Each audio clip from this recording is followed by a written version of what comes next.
Chapter 6:12. Isra and Malygos suddenly engaged in close combat, which was beyond Neserio's expectations. By the time he came back to his senses, Malygos had already bitten the dragon's neck, which was a little lower than the back of his head. At the same time, Malygos' pair of front claws also bit him. Endless magical power rushed into Neltharion's neck from his neck. And near the black dragon's shoulder, Isra was ferociously gnawing at the back of the neck, a pair of claws pressing down on the wings of Deathwing, similarly infusing the power of the dream world at every point of contact. At this time, Nozdormu, who was the least afraid of death, also pounced. Anyway, this guy's body was made of sand and metal. As long as the power of time contained in the dragon's body was not lost, this guy would not die. He directly gave Neserio a warm hug, and a big mouth of sand and stone bit towards Neserio's right chest ribs. The place that was bitten directly turned into dust and dissipated. Ow! Ow! Neserio struggled in vain. In his good right eye, there was only one existence: Alexstrasza, the life-giver who restrained him the most.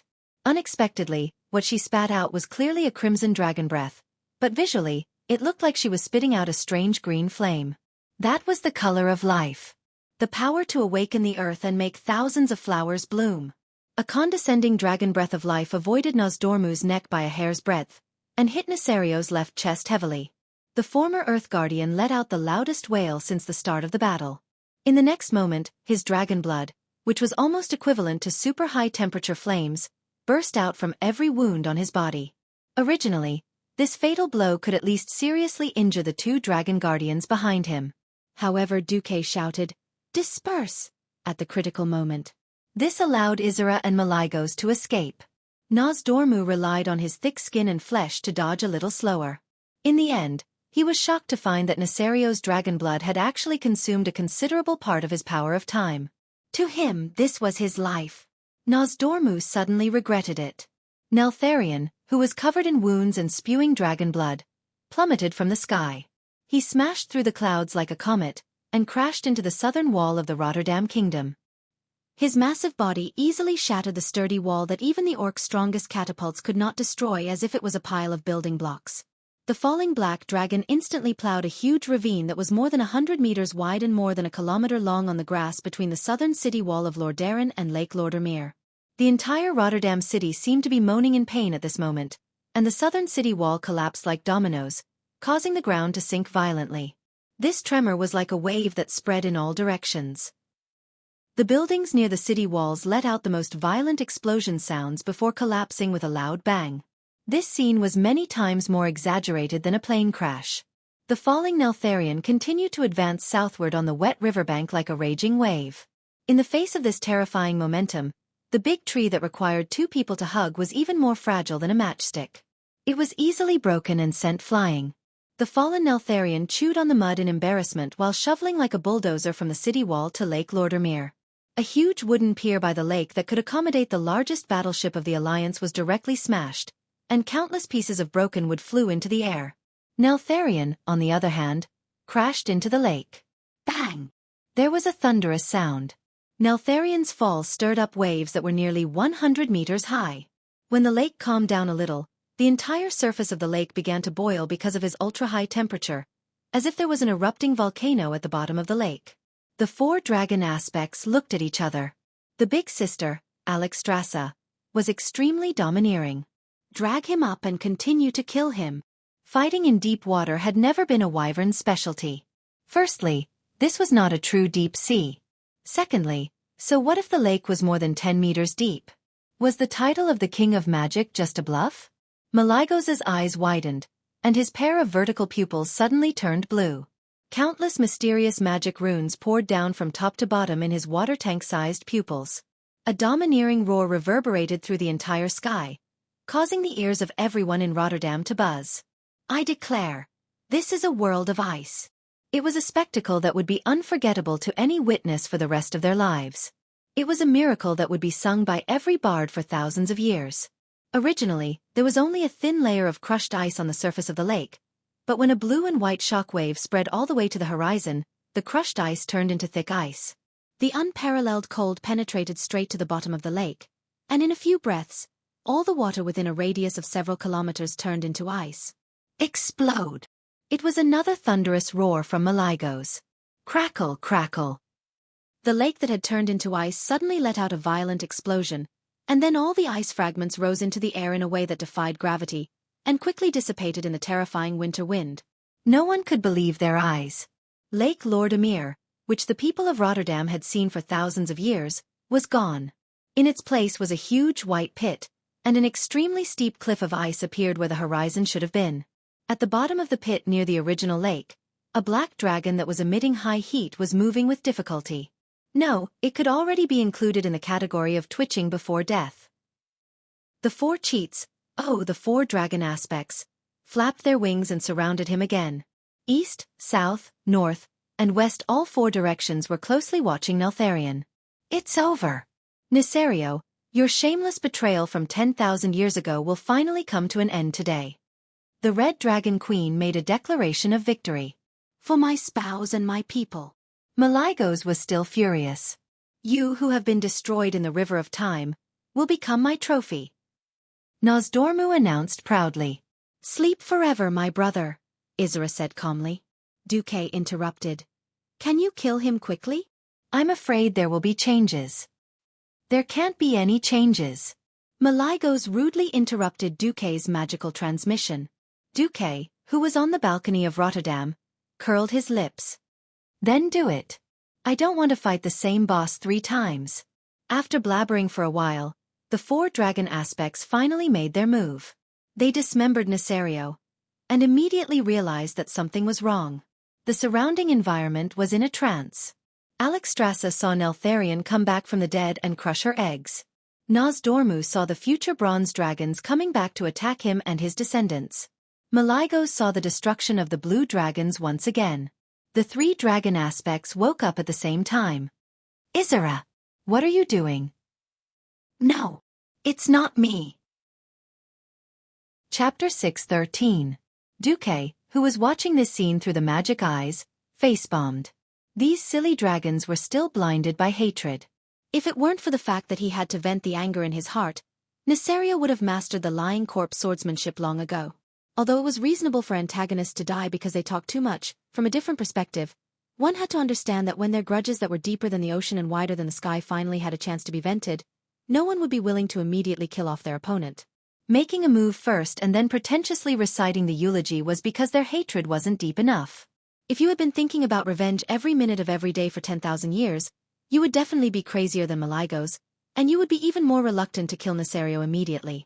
When Nesario betrayed them, Malygos had dragged the entire Blue Dragon Legion to fight to the death. In the end, his wife was killed, and a large number of dragon children and grandchildren were wiped out. No one would be able to accept such a thing. Even if Alexstrasza wanted to act quickly, she would be stopped by Malygos. All right, the one behind it had finally made his move. Enzos, one of the 4 great ancient gods of Azeroth. Of course, it wasn't him personally, but judging from the reactions of the 4 dragon kings, it should be the high elven minister who took the lead in seducing Queen Azhara 10,000 years ago, the future king of nightmares, Savis. Only he could erode the Emerald Dream controlled by Isra and turn it into the so-called Emerald Nightmare in a short period of time. Just as Savis attacked through the Emerald Nightmare, directly affecting the 3 dragon aspects and eroding Isra's Emerald Dream, Nesario, who was lying at the bottom of the lake like a corpse, suddenly moved. Like a spring that had been pressed to the extreme, it bounced back violently. A thick black lightning lit up at the bottom of the lake and shot into the sky. It looked like it was going straight for the southern sky. No! Malygos let out the most mournful roar. It was useless. A new wave of nightmares attacked again. Even if Savis was hiding somewhere to release this move, the power of the nightmares was actually quite limited. Based on the abilities of the dragon aspects, one more wave of nightmares would at most be ineffective. All in all, it would only take 10 seconds at most. But at this juncture, the most critical 10 seconds were too fatal. It was enough to make Deathwing disappear without a trace. Would he be able to find such a good opportunity to deal with him again?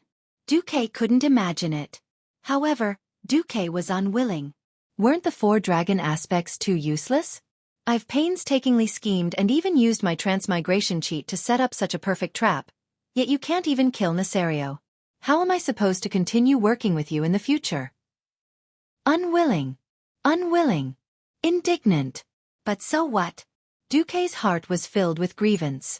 Aurelia painfully noticed that Duque's fingernails had dug deep into the armrest of the sofa. She knew that even though Duque looked like he was going to watch the show, Duque cared more about Deathwing's life than anyone else. She could clearly feel the faint fear in Duque's heart towards Nesario. Indeed, so what if he had that 1/5 platinum disc for warning?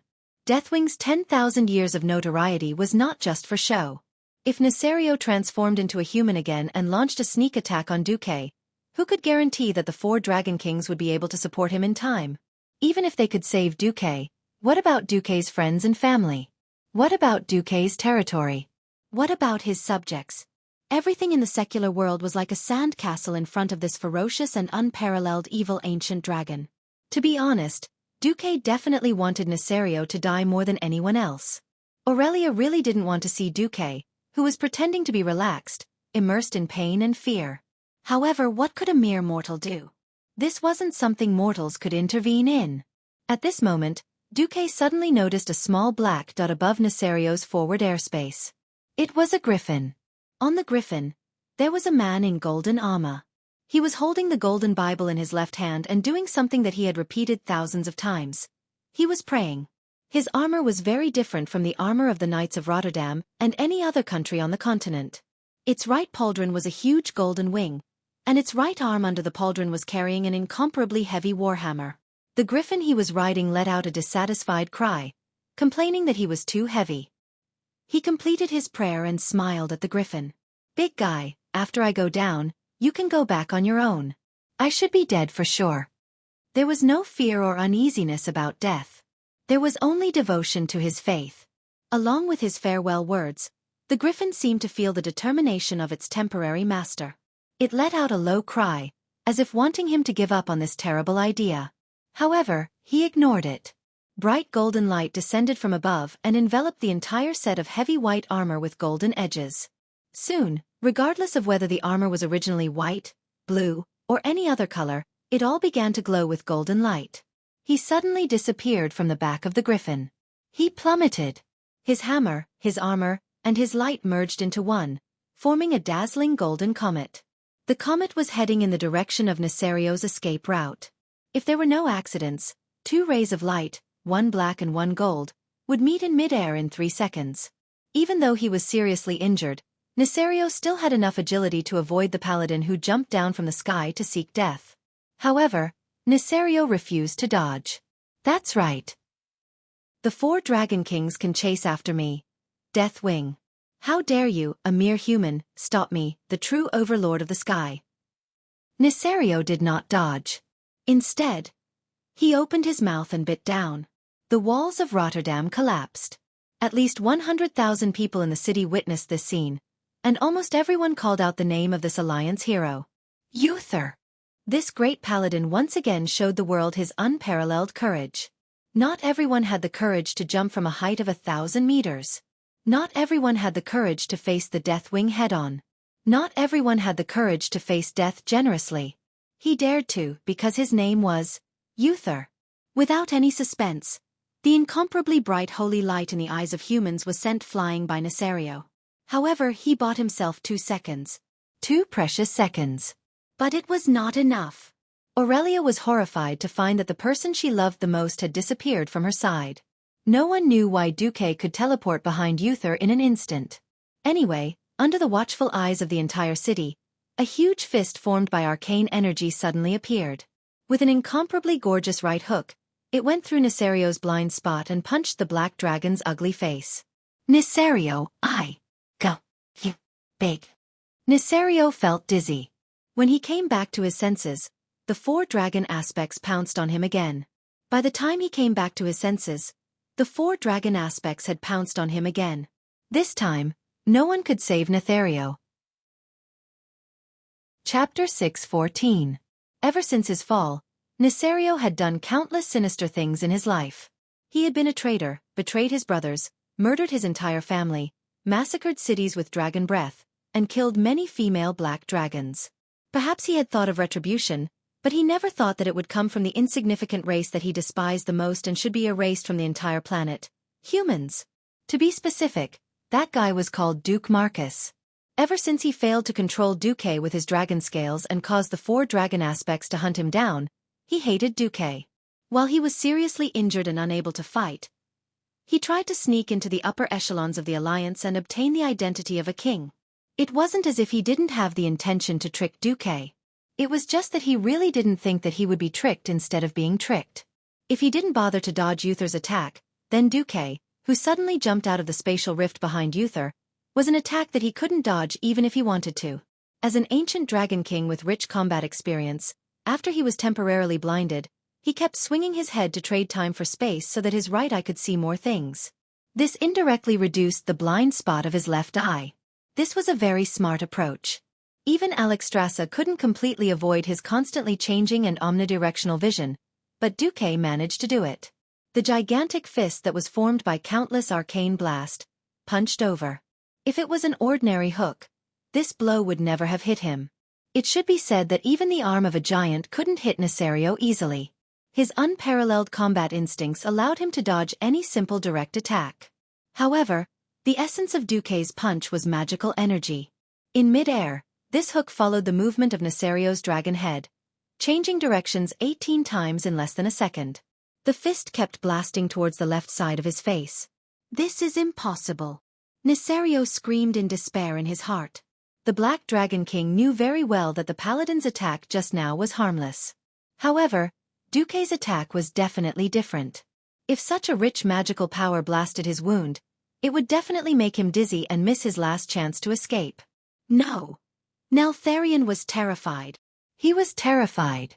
In despair, he sent out a mysterious spiritual imprint towards a certain direction in the void. It was for the ancient god En-Zoth, and it contained the will of Nesario's absolute submission to En-Zoth. Unfortunately, it was like a stone sinking into the sea. He immediately realized that En-Zoth would only attack once. If he couldn't seize this opportunity, he would be abandoned. No, it shouldn't be like this. He immediately made a second move and sent a thought to Xueqi. That was not an attack. After failing to control Xueqi the last time, he knew very well how shocking Xueqi's mental defense was. That was begging for mercy. "No, don't hit me." All he had to do was shift his fist a little, and I would be safe. "I will be forever grateful to you. I can give you all the treasures I've accumulated for 10,000 years. All right, give me this first to show your sincerity." Xueqi quickly sent the item he wanted back as a thought. Nesario decisively gave it away. It wasn't his thing anyway. In the face of his life, everything else was fleeting. After receiving the item, Xueqi suddenly shouted in the spiritual world. "Neltharion, you lied to me?" "Ha! I didn't lie to you." Time seemed to freeze. Neltharion was dumbfounded. Yes, he had lied to countless people. He had lied to his brothers, his spouse, his children, and his boss. He had lied to everything. Only this time, in order to show his sincerity, he had given him the real thing. Why? Without giving Neltharion time to react, Xueqi's fist had already arrived. An incomparably gorgeous purple-blue arcane energy fist landed on Neltharion's ugly face. His face, which had already been badly mutilated by Nosdormu's hammer in his human form, was further hit by the concussive force. Even someone as strong as Neltharion felt a violent wave of dizziness. The body of the dragon, which was originally flying at high speed, turned its head backward and its body forward. It suddenly looked a little like an overturned tortoise. It was very funny. How many seconds did Xueqi buy for the 4 dragons? 3 seconds? Or 4 seconds? No one could tell how much it was. They only knew that it was enough. The 4 dragon aspects were ashamed of their mistakes. They focused all their attention and spirit, and as they charged forward at high speed, they did their best to resist Savi's incubus power. There was no hesitation. There was no mercy. They risked the possibility of a final backlash and fiercely pounced forward. The most violent one was naturally Malygos, whose wife and child had died. He accurately bit the place he had bitten before. At the spine that seemed to have been broken in half at the back of the head, she bit and wantonly released the power of magic. Isera and Nosdormu changed their strategy. They began to destroy Neltharion's wings with all their might. Alexstrasza, on the other hand, attacked Neltharion's chest with all her might. Finally, after more than 20 seconds, Neltharion let out the last and strongest scream of his life. Roar! In the next moment, Neltharion, the wing of death, was beheaded. After flapping his wings dozens of times, Malygos, the king of magic, flew higher into the sky. He then made a sudden descent and flew to the original south gate of Rotterdam in one breath. At this moment, hundreds of thousands of soldiers and civilians saw the huge, ugly, and hideous black dragon head on Malygos's left front claw. Ha ha ha ha! Ha ha ha ha ha! Did you see that? Did you see that Nesario has finally died at the hands of me, Malygos? Malygos' blood flowed with a thrill of revenge and satisfaction. This pleasure turned into thousands of bubbles that rushed to his brain, almost burning it to the point of melting. Ha ha ha! The taste of successful revenge is so sweet. In a trance, he saw that his former partner seemed to be smiling at him in that world. Malygos was so pleased that he actually had the thought to do a few somersaults in the air. Then, without looking back, he carried Neltharion's head and flapped his wings to fly further north. This guy, Alexstrasza muttered in dissatisfaction. Nosdormu cursed. Bastard Malygos. He destroyed my collection. This is not a replica refined from the river of time. This is the real thing of that great traitor, Neltharion. Isra laughed. Forget it. When Malygos is done venting his anger, you can ask him for it back. On the other side, Alexstrasza glanced at the sky below and muttered, This kid, Xueqi, is in the limelight. Yes. After Malygos flew away, everyone looked at the two people in the sky. Chapter 6:15. 30 seconds ago, Uther had been sent flying. Perhaps it could be said that he had overestimated himself, but in order to carry out justice, Uther did not have the slightest bit of regret when he swooped down from the sky until he was sent flying. Holy light! If you hear my prayers, please respond to me. Please punish this most evil dragon in the world with death. As if hearing the call in his heart, Uther saw a shining blue portal as he fell from the sky. A mage? Who was so brave as to teleport in mid-air? Was he not afraid of not using the slow fall spell properly and falling to pieces in mid-air? In the next moment, he saw the crazy mage. Xueqi. Sure enough, only he had the courage. Uther had seen many mages, but Xueqi was the only one who completely subverted his impression of mysterious people. Courage, fearlessness, sacrifice, justice. Those qualities that only the most devout paladin had were all seen in this young man who was supposed to be hiding in the back and safely releasing magic. Sure enough, only such a young man is the hope of the future of mankind. Wuther looked up at the sky with his mouth wide open. When Nesario became as small as a fist in his field of vision, he saw Duke punch the black dragon's cheek with his magic power, and then the 4 dragon aspects rushed forward. Is that so? Then I have no regrets. Uther closed his eyes. This was 1,000 meters in the sky. Uther had no means to save himself. Even the Holy Shield spell could not. Because the Holy Shield spell could prevent any damage from hitting the paladin directly, but it could not offset the terrifying impact of falling from the sky. The impact of falling from 1,000 meters in the sky could not even be withstood by a dragon with the strongest body, let alone a mere mortal body. It was inevitable that he would be smashed into meat paste. 1 second. 2 seconds. 5 seconds. Uther instinctively felt that something was wrong. Was that a sound? When Uther opened his eyes again in surprise, he saw Xueqi, whose arms were folded and facing the ground, approaching him at a faster speed. How is this possible? Wuther couldn't help but cry out. Of course, he didn't know what gravitational acceleration was, and he also didn't know that when a person's limbs were spread out parallel to the ground, there would be greater air resistance when falling, and the falling speed would decrease. Xueqi was getting closer and closer. When Xueqi was 50 feet away from Uther, he suddenly stretched out his hand. In the next second, Wuther felt himself being wrapped up by a strange small tornado, and the speed at which he was falling suddenly decreased. His heart had almost jumped out of his chest, but he was now floating down. Is this slow fall technique? No. This should be some kind of unknown power. No matter what, he seemed to have survived. Thank the holy light. When he heard that Uther had been saved, the first thing he shouted was thanks to the holy light. Xueqi almost gave up on the idea of saving him. Thank the holy light? I'm the one who saved you. Xueqi scolded. I thank you as well, but the fact that I'm alive is definitely the will of the holy light. Xueqi slapped his forehead. I'm so mad. He suddenly understood why Uther's holy light power was so off the charts. In a sense, even the strongest holy knight was suffering from a deep delusional disorder. Oh! He glanced at the distance between Uther and the dry lake bottom. There were still 20 feet. If Uther fell like this, he would probably die 70% of the time. Xueqi suddenly let out a very fake scream. Not good. The magic is not working. With that, he removed the storm power from Uther's body. This holy Saga, who was glowing with golden light, fell from a height of about 7 stories. Bang! The dumbfounded Uther fell to the bottom of the frozen lake with his arms and legs wide open. What a beautiful scene! The shameless Xueqi gloated in the air. Unexpectedly, the strongest holy knight Uther, who was known as the unkillable cockroach, got up just like that. He spat out a mouthful of blood and raised his head to look at Duke. With a serious expression he said, "Although I am very grateful for your kindness in saving my life, and I also admire your courage and commanding skills, it seems that your magic level still needs to be improved." This was not mockery. This was Uther seriously giving advice to Xueqi. F***CK, F***CK, F***CK, F***CK. Xueqi looked as if he had eaten a fly. As expected, religious zealots were all crazy.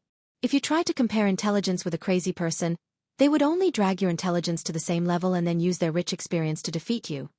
Damn, luckily you're not from Stormwind City. Xueqi admired Uther's character from the bottom of his heart. As the most noble character of an era, Uther was fully deserving of that title.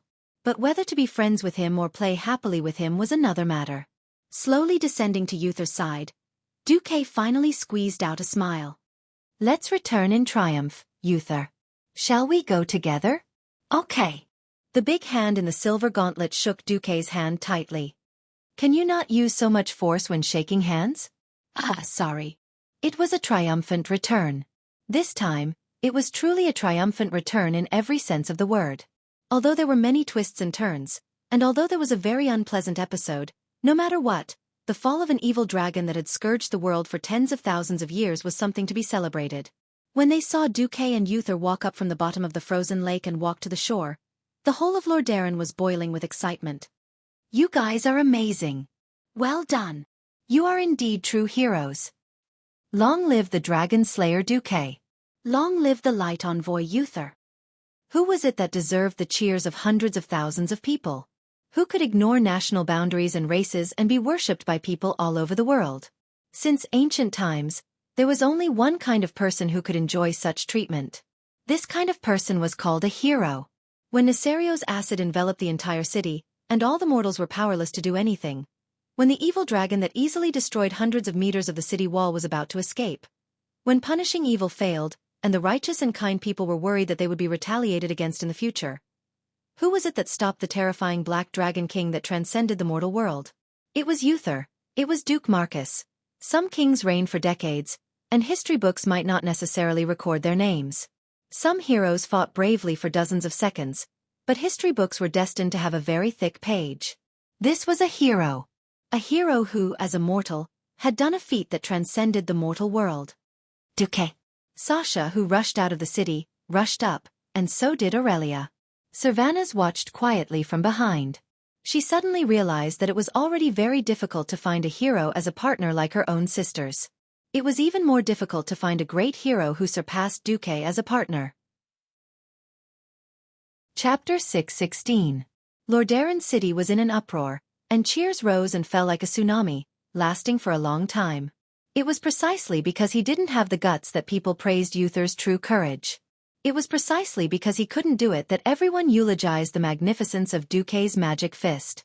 People cried and laughed as they jumped and hopped in every corner of the southern part of the city, welcoming the triumphant return of the hero with the most enthusiastic voices.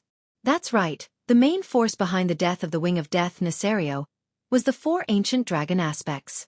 However, didn't they see that if it weren't for the 2 of them, the cunning Black Dragon King would have escaped successfully? Moreover, the rule since ancient times was that those who participated in the Battle of the Dragon Slayers were qualified to be called a Dragon Slayer. Do you think it's easy to hide from the dragon's breath? The layman watched the show, while the expert observed the artistry. After witnessing the earth-shattering battle between the 5 dragons, one would know how terrifying the Black Dragon King was. The bodies of the Dragon Kings were already huge enough. Their defensive power was so high that it could be said to be insane. No one had thought that a dragon aspect would be so agile in the air. It was like an elephant using its shadowless kick and tap dancing at a speed of 30 times per second in front of you. It was simply unimaginable. Even if Nesario was disabled, how strong was Xueqi, who could effectively hit and injure Nesario? Not all the higher-ups of the alliance had personally fought alongside Xueqi, but at this moment, every king was moved. Especially Daylin Proudmoore, who had worked with Xueqi once at the Palatine Bay, but at that time, he was also busy fighting against the sword sage hero of the tribe, Samuro. Under the threat of an opponent of that level, how could he have the spare time to watch Xueqi's battle? This time he finally saw it, and he was shocked. Dai Lin secretly made a decision when he saw his beloved daughter Jaina rushing out of the sanctuary and jumping with the cheering crowd. People kept coming to greet Xueqi and Uther, who were returning in triumph. It was like a continuation of the triumphant return ceremony. No, it should be said that the previous triumphant return that was supposed to be a show of the Rotterdam Kingdom was overshadowed by their heroic performance. It was as if their triumphant return was the real triumph. Tyrion Fordring and the others got down from the griffins. The paladins had scattered to different parts of the city to see if there were any emergencies. They welcomed Uther eagerly. Many kings came. Magni complained to Xueqi, "You're really not a good friend. You should have teleported me with you. Then I could have performed a real deity descends in front of Deathwing." "Forget it. Every time I take you for a ride on the Griffin, you always say that you're busy with military affairs. Falling from the sky? It would be strange if you didn't pee." Cudrin mercilessly exposed his distant relative's lies. "This is a dream. It's a dream, right?" Master Craftsman Jubin rubbed his chin.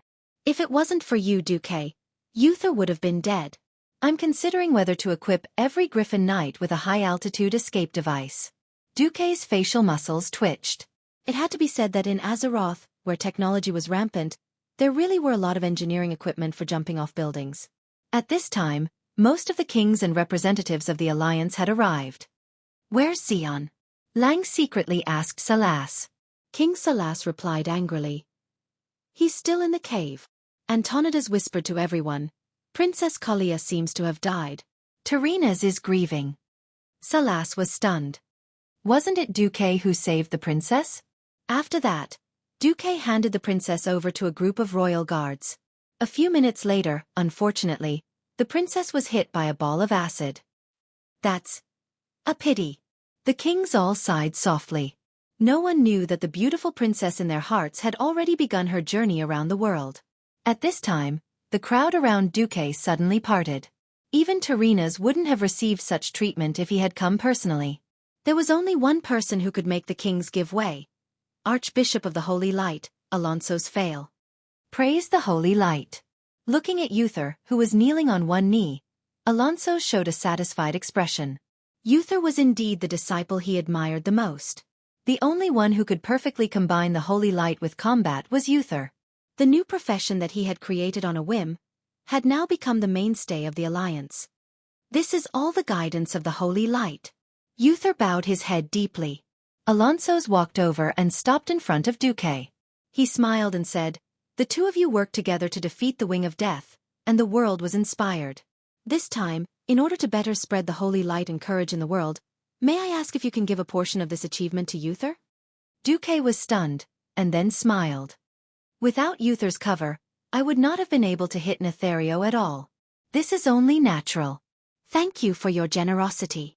Alonso's walked towards his disciple. "The Holy Light gives people supreme courage. Uther, my disciple, you have used your fearless actions to prove the meaning of your existence and the Holy Lights. So, in order to commend your courage, in front of the kings and the politicians of the Alliance, I propose to grant you the title of Emissary of Light. You can use it as your surname." Wow! This was really a stone that caused 1,000 ripples. The Archbishop of the Holy Light personally made a proposal in front of the kings. This was a very impressive thing. Several kings were so shocked that they even lost their composure. However, everyone immediately felt relieved. Not everyone had the courage to launch a suicidal charge against 200,000 orcs with just 12 riders. Not everyone had the courage to jump down from the sky and smash the seemingly weak warhammer at the Black Dragon King. What was courage? Obviously, Uther was the well-deserved embodiment of courage. Xueqi had proven himself countless times, and this time, Xueqi attacked Nethario after Uther. Although Xueqi's blow was more important, he was not the first to charge, after all. In terms of courage, Xueqi was obviously a notch inferior. Therefore, there was nothing wrong with Alonso's doing this. Moreover, he still had to advertise for the Church of Holy Light. Xueqi was the first to shout, "Agreed! Agreed! We all agree!" The Dark Portal, Year 2, December 25th. On this day, two names became sacred. One was the well-known deputy commander of the Alliance, Duke Marcus. He was recognized and allowed to be crowned with the title of Dragon Slayer. The other was Uther. After this day, he went from being an ordinary paladin from an ordinary family with no surname to Uther the Emissary of Light. Chapter 6:17. December 25th, Christmas Eve before the Transmigration, and a triumphant night in this world. That night, Lordaeron was very lively.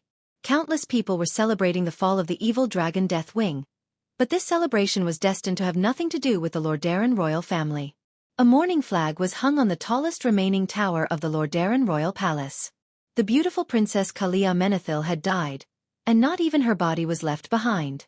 In the mourning hall, the Queen and Arthas cried loudly. Tyrinas, on the other hand, was like an old man who had one foot in the grave.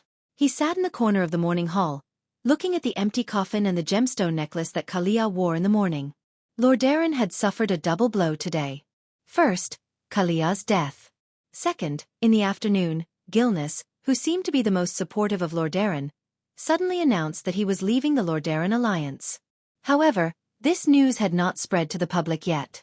Gilnis will not associate with Lordaeron, who is in cahoots with the evil black dragon Nethario. These were Xion's words. The excuse was dignified and politically impeccable. Anyone with a discerning eye would know why. Xion was too smart. Xueqi's plan to build a watchtower in the Cursed Land to monitor the Dark Portal was no longer a secret. If he continued to stay in the alliance, he would no doubt have a showdown with Gilnis regarding the cost of building the watchtower. On the other hand, because it was revealed that Nethario was the Lord of Presto, and his hopes of obtaining the Hillsbrad Plains through the Dark Alliance with Tyrinas had been dashed, there was no point for Gilnis to continue staying in the alliance. Less than an hour after Gilnis quit, Quel Salus also sent news that he was quitting the alliance for the same reason. If Gilnis quit because there was no profit to be made, then Quel Salus quitting was a classic case of hypocrisy. Since the reputation of the only human kingdom that bordered the Longsong Forest was tarnished, Quel Salus, who did not need trade or military support, did not want to pay such a high price for a castle in the southernmost part of the continent. Hence, quitting was the best choice. After all, the Lordaeron alliance was originally an alliance against a common enemy, the Horde. It was a rather loose military alliance. If it was the Federation, you would be betraying them if you dared to back out. The alliance and the Federation were different. Yesterday, if Gilnis and Quel Salus dared to do such a thing, Tyrinas would have said something like, "If the Horde or other threats come again, the alliance will not send a single soldier to save you." Unfortunately, the Rotterdam Kingdom could not even take care of themselves now. The alliance leader of the Rotterdam Kingdom only existed in name. Duke Charmas, Tyrinas' trusted aide, said, "Your Majesty, I think we should spread the word that you were bewitched by the wings of death." He pushed the blame onto the evilest existence, and a dead one at that. This was the most appropriate method. At the very least, he could answer to the people. However, everyone knew that if it weren't for the fact that everyone in the Rotterdam Kingdom coveted Alterax's land, there wouldn't have been such a thing. The prestige of the Rotterdam Kingdom was gone. This was evident from the fact that the remaining countries of the alliance were surrounding Stormwind. What Duke Charmas did was a classic case of crisis PR, but there was no such term in this world. "Do as you see fit," Tyrinas said in a weak voice. "Your Majesty, please restrain your grief." Duke Charmas bowed deeply and left. In contrast to the sadness of the Rotterdam Kingdom's palace, the state guest house where Stormwind was staying was bustling with activity. The Rotterdam Kingdom was very rich. Not only could they hold the most luxurious banquets in the palace, Even the state guest house that was used to entertain foreign guests still had a huge banquet hall that was more than 1,000 square meters wide. Tonight, there were so many kings visiting. This made people wonder if the leader of the alliance was staying in the palace or here. On the lawn of the state guest house, the dwarven guards from the Iron Stove Fort and the dwarf griffin knights from the Eagle Nest Mountain were drinking, and the gnome mages from Gnomerigan were performing magic tricks. In the corridor outside the banquet hall of the state guest house, the Dalajan mages and the Kuel Salis mages were discussing the various possibilities of the dark portal. In the side hall, the men of the sea from Kultiras, the Highland knights from Riptide Fort, and the knights from Stormwind were chatting, drinking, arm wrestling and so on. Other than Gilnis and Rotterdam, even the elves from Kuel Salis who claimed to have left the alliance could be seen here. As expected by the leaders of the alliance, they saw Countess Alucia Berov at the entrance of the state guest house, who had come to receive the guests. Dressed in a black velvet low-cut dress, Alucia was quite eye-catching. Although she was a little disappointed by the decline of her family, Alucia performed her duties as one of the 2 earls under Duke's command, and as his assistant. She welcomed the guests in a natural and unrestrained manner, and accompanying her was the former Duke Alex Berov. Every guest smiled knowingly. The news from Rotterdam was still that Duke Berov was a traitor of the alliance, and it would never change. At that time, it was a fact that the 4 kings had confirmed. All right. Didn't you slander Duke Berov as a traitor of the alliance?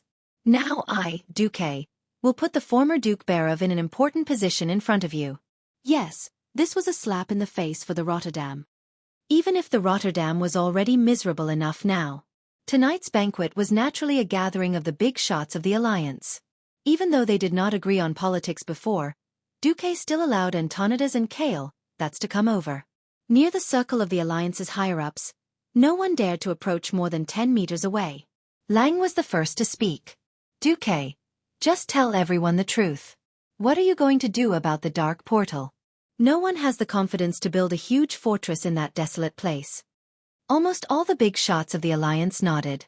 According to past experience, building such a fortress far away from human settlements would cost at least tens of millions of gold coins, and that did not include the subsequent maintenance costs. Not only would they have to transport food and military supplies through the undeveloped Reed Mountains, they would also have to pass through the muddy swamp of Sorrows, and finally send them to the godforsaken cursed land. Such a supply line was enough to drive any quartermaster crazy. Duque swirled the red wine in his glass. To be honest, I don't need you to pay. I can handle all the funds myself. The kings were instantly in an uproar. Salas frowned. Then what do you want? The elite troops of the various countries. And the authorization of His Majesty Lang. Chapter 6:18.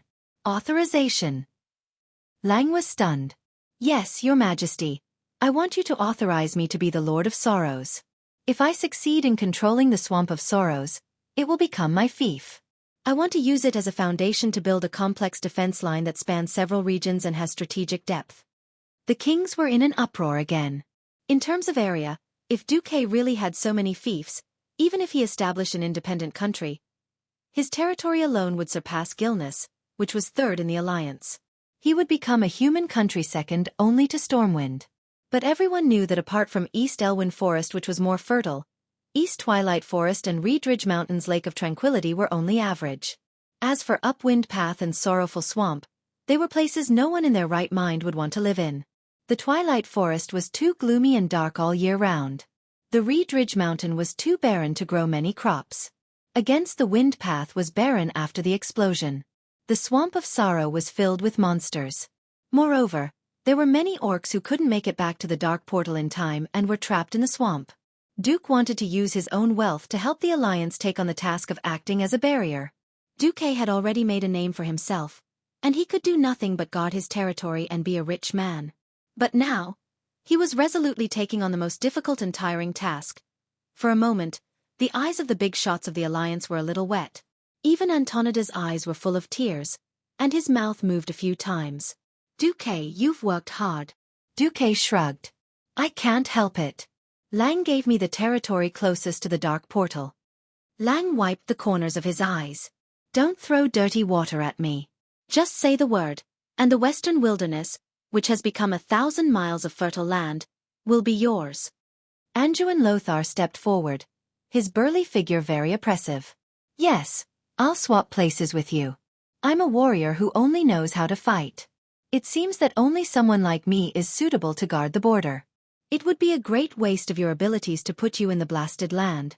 Moreover, the Alliance's main SEAL commander is me, not you. Logically speaking, you should be the one listening to me. Xueqi shook his head and looked at Antonidas instead. Anduin, guarding the door of darkness has never been a simple battle. What do you know about magic? How much do you know about teleportation? At this point, Xueqi said almost word by word, if Master Antonidas is your partner, then we will definitely be at ease. In a sense, this was forcing him to abdicate. It all depended on whether or not Antonidas was willing to sacrifice himself for the Alliance. Antonidas's old face turned green and red. It was easy for people to become stubborn when they were old. Many things were not willing to change after they had adapted. I'll leave the defense to Anduin and Crassus, but everyone should at least send some elite troops to hold the fort, right? Xueqi extended 3 fingers on his right hand, his thumb gently rubbing his index and middle fingers like an unscrupulous merchant asking for money. Since Xueqi didn't want money, the big shot still had plenty to spare. Salas was the first to speak. The Arthi Highlands are completely destroyed. I can't afford to keep my Highland Knights. I'll lend them to you for the next 5 years.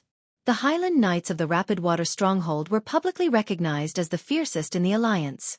On the surface there were only 1,000 of them, but including the followers and apprentices, there were at least 4,000 of them. Antonidas sighed. He was already at a disadvantage when he refused to go to the Overwatch Stronghold. Now that he wanted to repair his relationship with the Allies, he couldn't be stingy.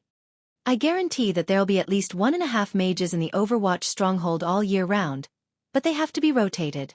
The Kurtiras aren't good at land battles, but I can give 100 cannons to the Overwatch Stronghold, Daylin said. Chapter 6:19. General Haas slowly walked out from the crowd. The Alterac Kingdom is gone. But I hope that the flag of the Eagle Knights can still be flown in the right place. That's right, the Alterac Kingdom was gone. The capital of the Alterac Mountains, the Broken Ridge, was in ruins. The king was dead, and there was no longer any heir with royal blood. For the sake of their reputation, Rotterdam would never allow the Berev family to continue controlling the land. So the remaining small nobles began to discuss to form a city-state that was 1 level lower than the kingdom, just like the city-state that split from the Earthy Highlands 2,800 years ago. Maybe after a few decades, Alterac would be promoted to a kingdom again. But Xueqi knew that was impossible. Instead of letting the Eagle Knights perish in the dust of history due to a loss of supplies, it was better to send them to Overwatch Castle. At least one day in the future, there might be hope for Alterac's eagle flag to return to Alterac. Xueqi and Anduin nodded at the same time. On the other side, the dwarves finished their discussion. The lightning tank team is yours, Magni said. Gerben, a 1,200 strong gnome engineering team. 500 Griffin Knights, Kudrin said. Due to the distance, it was impossible for the other countries to send a large number of infantry. Now, everyone's eyes were on the Storm Trio. Lang and Anduin looked at each other. Stormwind will send 50,000 infantry. That includes the Griffin Legion. Xueqi continued, the Marcus family will arrange at least 20,000 private soldiers at the Red Ridge Mountain and the Swamp of Sorrows, forming a deep line of defense. The big shots frowned. It wasn't too few, but too many. To support an army of 70,000 in such a remote place, the food and supplies needed every year was an astronomical figure. Since the start of the counterattack on the southern continent, the supplies for the 300,000 troops had almost drained every grain and copper coin from the national treasury. Most of it was given by the Rotterdam Kingdom. That was also the reason why the Rotterdam Kingdom was eager to annex Alterac to compensate for their losses. Even if they started resupplying from the East Elven Forest, the thought of having to pass through the Red Ridge Mountains, which were filled with hyenas and gnolls, the orcs hiding everywhere, and the Swamp of Sorrows, which had become incredibly dangerous due to swamp tigers, mud pond monsters, crocodiles, and other monsters with many teeth, that long and dangerous supply line was enough to make any king's skin crawl. Lang shrugged. Don't look at me. Asked Xueqi. It was already the limit for Tempest to send out so many people. As a king, I can't wait for every young man to participate in the rebuilding of the country. When everyone looked at Xueqi, Xueqi moved his fingers, ready to demonstrate. Dai Lin suddenly said, Wait. It's a confidential matter, shouldn't we? King Dalen's meaning was clear. Did they need to go to the map room or the meeting room? After all, even if they were separated by more than 10 meters, there were still many people listening to them. Especially for elven rangers, this distance was not a problem at all. Xueqi waved his hand casually. It's not a problem. Moreover, the invited guests are the cornerstones of the alliance. We don't need to hide what we're going to do. Every king and guest who heard Xueqi's words felt warm in their hearts. What was generosity? That was generosity. It was hard to imagine that Xueqi was only 17 years old. Heroes came forth in a chaotic world. That was true. A hero who could gather the power of 11 countries and 3 major races to fight against foreign enemies in such a chaotic situation was not just for show. In everyone's heart, they secretly wrote the word respect for Xueqi. Xueqi raised his glass high. For the true alliance. For the safety of Azeroth. He was making a toast. For the true alliance. For the safety of Azeroth. Everyone raised their glasses and drained it in one gulp. In the next moment, Xueqi took the wine bottle from Alicia's hands. He didn't pour the wine into his glass, but into the air. The wine floated in the air with the support of arcane energy.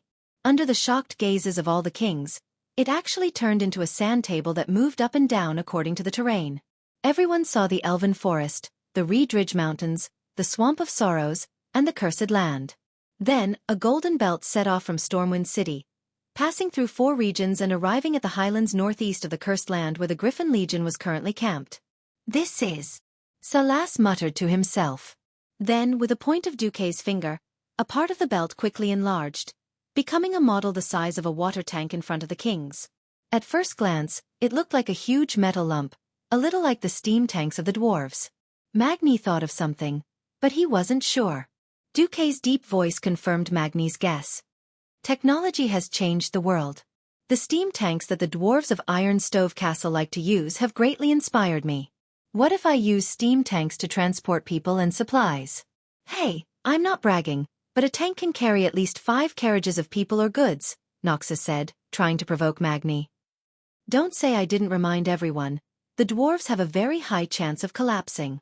I've seen many steam tanks stop halfway and rely on the dwarven infantry to push them from behind. In an instant, Magni's face turned red and green, and everyone burst into laughter. But Xueqi waved his hand. That's because the terrain is too bad. The current steam tanks aren't suitable for all terrain, and can only be used on plains with solid soil. That's what I said. As long as the babies of Iron Stove Castle can go to that damned red soil, we're invincible. The dwarves really knew how to brag. The Dwarven King was even better. Chapter 620. Just how many technologies were needed to evolve from the early steam engine era to the era where steam locomotives were widely used? How many black technologies were needed? Xueqi did not count. But as an engineering student, and one who majored in building environment and equipment engineering at that, he had enough knowledge to overcome all of this. Damn it, why did he have to learn about the environment? He had no environmental knowledge at all, and he wanted to learn thermodynamics and boilers? Learning about boilers and having a terrifyingly expressionless tutor with a terrifying aura. On the first day of class, he threw a poor bastard who was playing with his new iPhone out of the 4th floor. This made Xueqi, who had skipped classes 3 days before his transmigration, go to school obediently like a grandson. Alright, studying hard will always pay off. Duke rambled on and on about his ideas for the train, as well as the key elements to pay attention to. The 3 dwarven kings all looked like they were his disciples, especially Magni and Gerben, who were taking notes in their notebooks. Although Eagle Nest Mountain always used griffins, which seemed unrelated to this, the dwarves' fascination with black technology was almost ingrained in their bones. The other kings did not understand at all, but this did not stop them from showing an expression that said they did not understand, but thought it was awesome. It did not matter if they did not understand, as long as they felt that it would work. Daylin, what do you think? Salas asked softly. You don't say. I've never seen Xueqi unreliable when he does things. Daylin's evaluation was quite high. Antonidas decided to stop Xueqi first. Alright, next question. We all think that you can build this railway to Reed Ridge Mountain without a problem. What about the Swamp of Sorrows? You can solve the technical problems for now, But what about the threat in the swamp? Our people lost a lot of people when they crossed the swamp. What about the manpower to build the railway? Xueqi snapped his fingers, and Gavin Rad, who was guarding the side hall door, immediately understood and opened the door. Not just the kings, but all the guests were extremely surprised. Because there were two Nagas and a strange Murloc standing at the door, wearing leather armor with the emblem of Stormwind. Everyone knew that there were Naga and Murlocs in Stormwind. Everyone had always thought that they were a lowly race that couldn't be shown in public, even though they had always been part of Stormwind's establishment. No one had ever thought that Xueqi would formally introduce them in such an occasion. Let me introduce to everyone, this is the Murloc Prophet Magar, the Furious Scale Naga Priest Vara, and the Spiky Spine Naga Priest Syphilis. It had been a long time since Vara had attended an important occasion. After the battle at the Ocean View Cliff to annihilate the main force of the Blackstone clan, she almost thought that she had lost her value and was forgotten by Xueqi. She didn't expect Xueqi to introduce her to the higher-ups of the alliance. This was undoubtedly a promotion of status and recognition. Respected kings, Vara Furin Avis pays his respects to you. Vara and Syphilis folded their arms and bowed to the kings. The kings nodded in return. Even if it was inconspicuous, it was still an indescribable respect. The three leaders of the other races were so touched that they trembled. Xueqi continued his introduction. I will use a portal to send the Naga troops and a portion of the elite Murlocs into the Swamp of Sorrows. At that time, the construction of the railway in the Reed Ridge Mountain region will be handled by the newly captured Orc captives. And the Swamp of Sorrows will be helped by the Murlocs and male Naga. After discussing with Jurban, Magni said, we believe that the technology provided by Xueqi will have a revolutionary effect on our mining skills and mineral transportation. In return, we Bronzebeard dwarves and pygmies will unconditionally provide the iron ingots and workers needed to build the railway. The kings were in an uproar when they heard this. No one had expected that Xueqi's new technology would allow the dwarves to give away iron and manpower without risking anything. This was practically a free transportation lifeline. Everyone broke into a heated discussion. Wasn't Xueqi's move too beautiful? He said he would take care of everything, but in the end, he didn't even have to spend a single copper. Were the Bronzebeard dwarves fools? Of course not.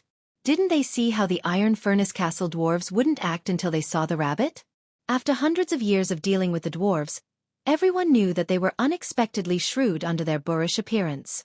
They would never lie, but they would never let themselves be cheated. Xueqi's technology definitely had the key to their dreams, which was why they were willing to pay so much. Lang nudged Anduin with his elbow and smiled. See, I told you to put Xueqi in the overall situation. That's where he can really make use of his abilities. Anduin replied with a smile. Do you still remember that year when Stormwind City almost suffered a famine? Yes. If we could transport the food from East Elven to Stormwind City that year, there wouldn't be so much trouble. Yes. The wheat rotted halfway through the journey. The people of this era didn't have much concept of logistics. But that didn't stop the far-sighted kings from seeing the benefits of high-speed logistics. The construction of the railway can also stimulate the upgrading of Iron Furnace Castle's production techniques, Xueqi said. For example, I can have Iron Furnace Castle make a set of building molds and mass-produce them, cutting the time needed to build a house by half. Xueqi answered the king's questions with a smile, and every answer was very satisfying. He was also very confident in this plan. Didn't they see how the country had been working on the One Belt, One Road before he transmigrated? Didn't they see how the country's logistics industry flourished after the spread of high-speed rail, driving the economies of various regions? As long as this plan succeeded, it wouldn't just be a military hub, it would also be a complete economic lifeline. That's right, every country suffered greatly after the war and needed to be rebuilt. Xueqi's method was undoubtedly a form of work in lieu of relief. With the construction of the railway, more food and specialties could be transported out from the depths of the forest, either to be used as supplies to the Cursed Lands or to be shipped out of Stormwind Port to be sold to the various kingdoms in the northern continent. Xueqi's unique post-war economy had undoubtedly given the countries that lacked money and silver a new way to stimulate their economies. In just one night, Xueqi had made everyone forget about the leader of Rotterdam. That's right. Without the help of the once wealthy Rotterdam kingdom, the remaining 8 countries of the alliance had already found a new way to resist foreign enemies and revitalize the economy after the war, excluding the Rotterdam kingdom, Quel'The the Loss, and Gilnis. Chapter 621. Late at night. No matter how grand and noisy the banquet was, it would eventually come to an end. Although every king wanted to sit down and chat with Xueqi, everyone knew that Xueqi was exhausted.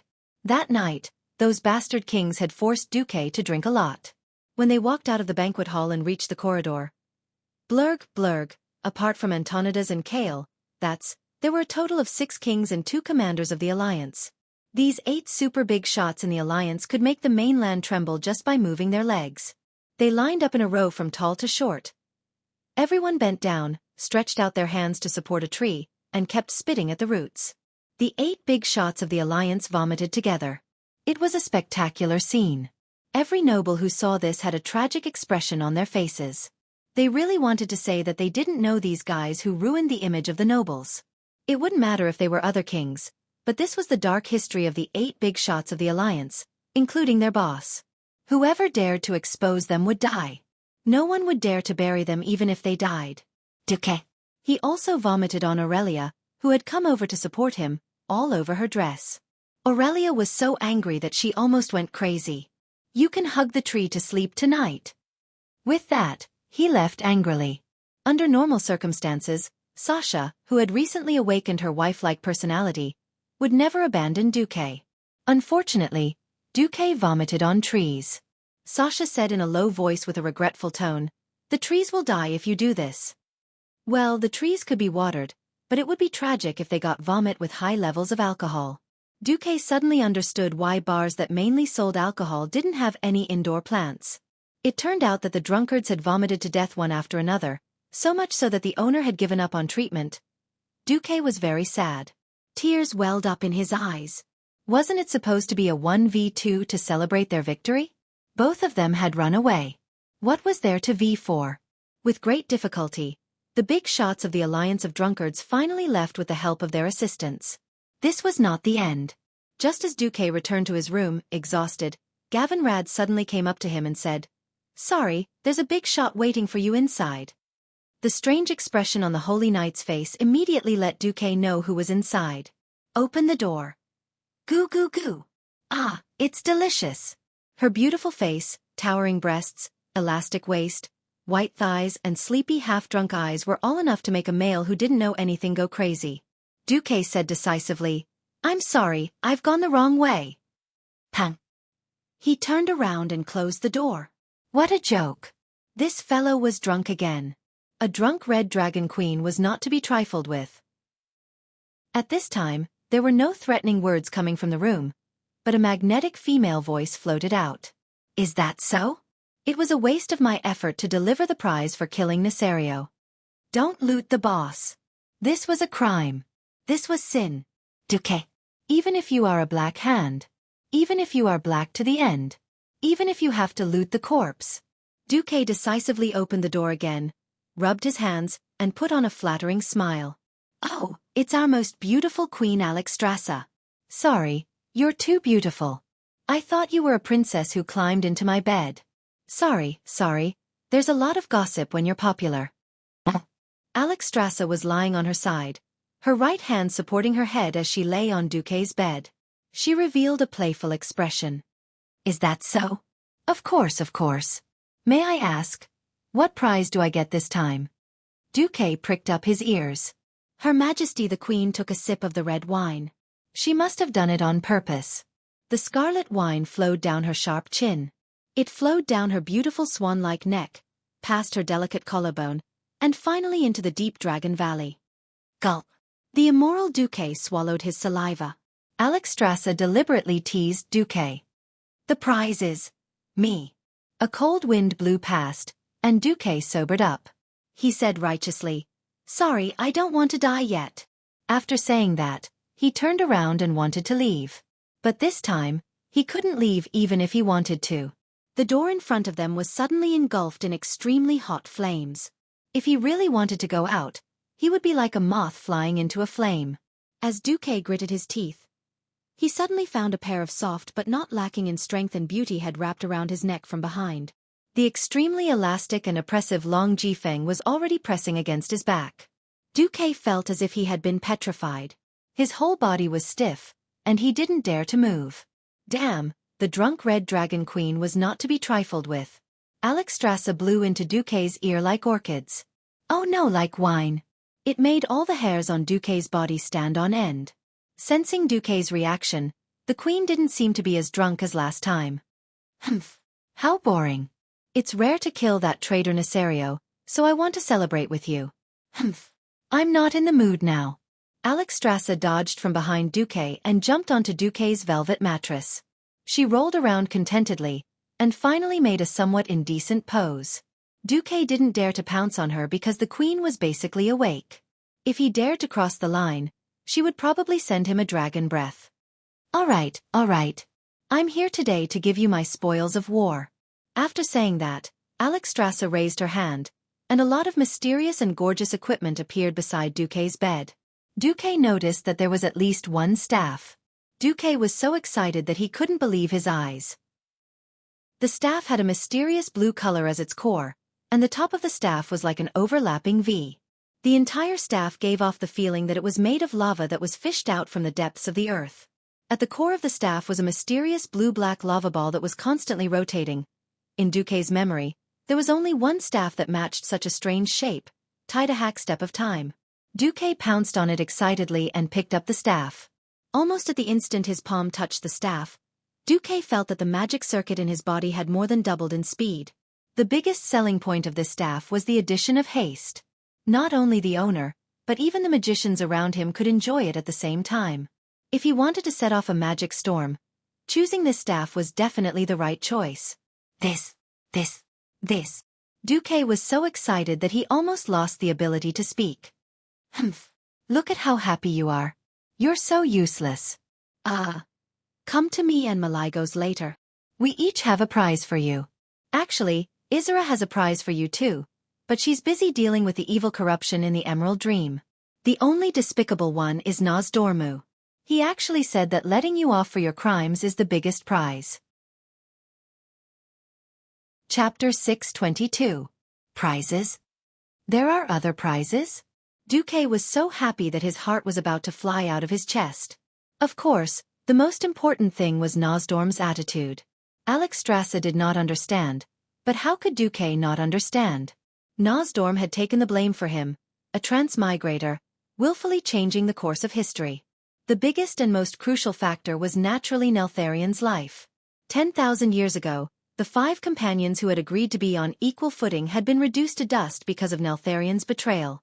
The blue dragons, whose entire race had been wiped out, had suffered the most, but the other 3 could no longer play happily. Who knew where Malygos had gone with Neltharion's head? But it was certain that the remaining body of a certain Black Dragon King had been handled by Nozdorm. That 10,000-year-old grudge. That was a huge favor. Duque heaved a sigh of relief. After the thing he was most worried about disappeared, Duque turned to look at Alexstrasza. That prize! The queen snorted and leaned against the headboard. She crossed her arms in front of her chest, making the pair of peaks seem to rise a few inches above sea level.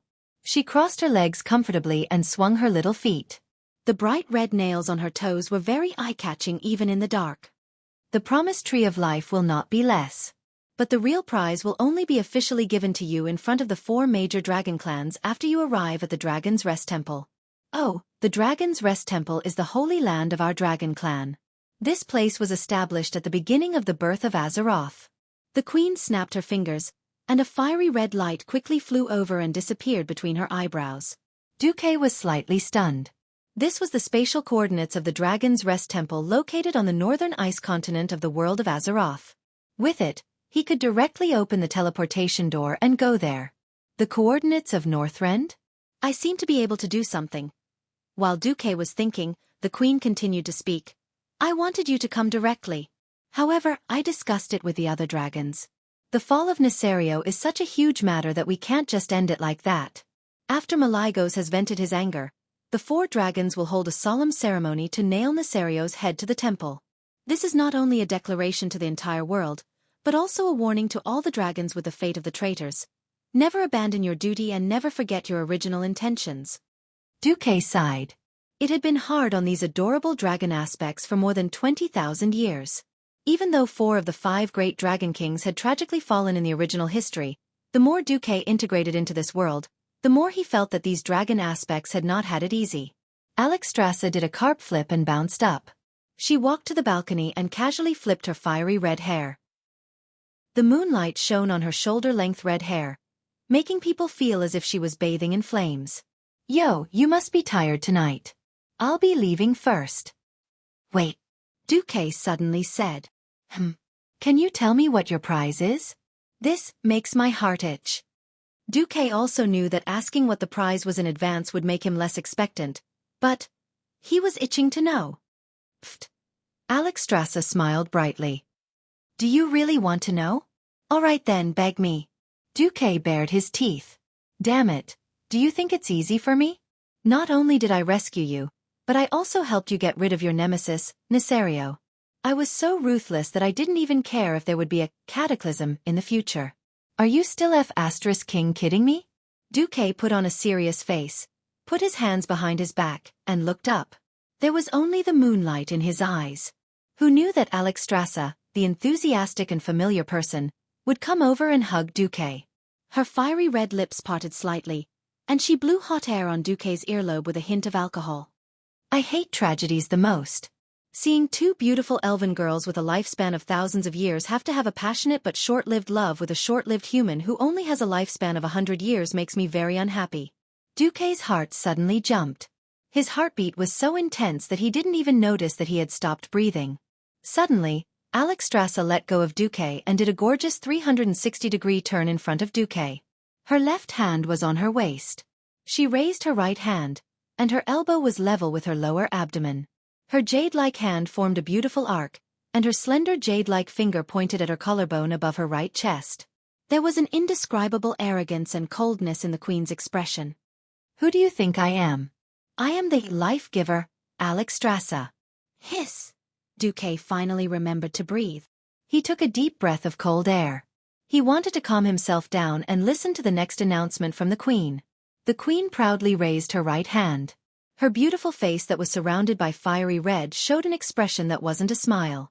Suddenly, a green ball of light shot out from her fingertip and sank into Xueqi's chest.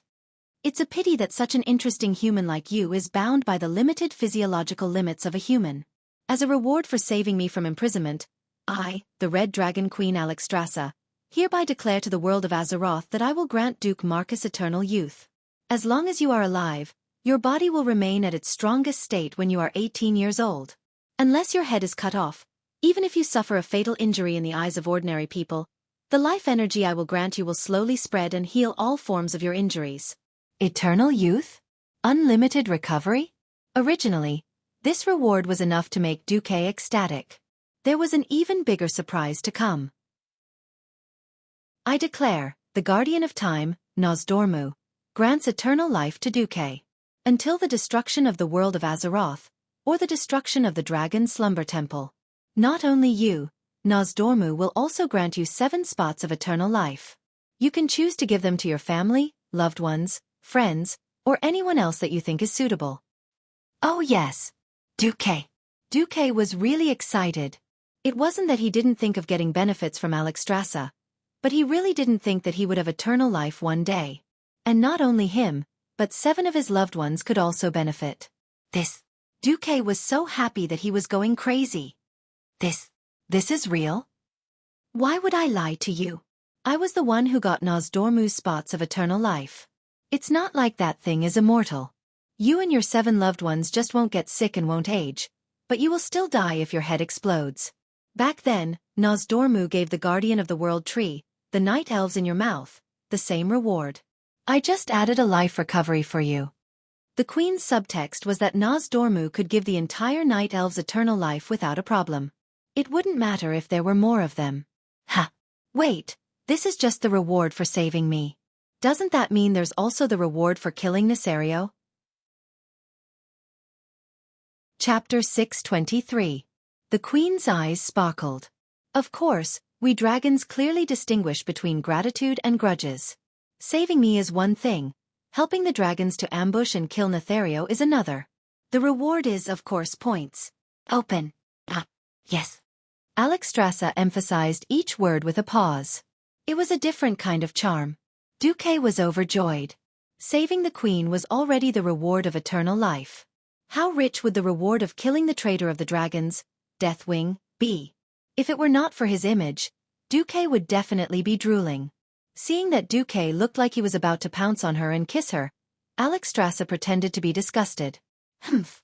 Just now when I wanted to be intimate with you, you looked like you were unwilling. Now you still want to come over? No way. With a wave of his hand, Xueqi flew out like he was riding on a cloud and fell to the ground in a daze. This was obviously the result of the queen deliberately holding back. Your Majesty, is it necessary for you to be so petty? Xueqi said bitterly. I like it. Fight me if you're unhappy. Her Majesty proudly puffed out her chest and sucked in her stomach. Her right hand suddenly released a super-hot fireball, looking like she was going to fight him if he had the guts. Looking at the queen's proud breasts, Xueqi shamelessly raised his hands, as though he was surrendering. Good. You have big breasts, you win. Humph. Where's the courage to punch Nethario in the face? The queen still looked unforgiving. You're not the enemy. If I really beat you up, my benefits will be gone. Humph humph humph. At least you know what's good for you.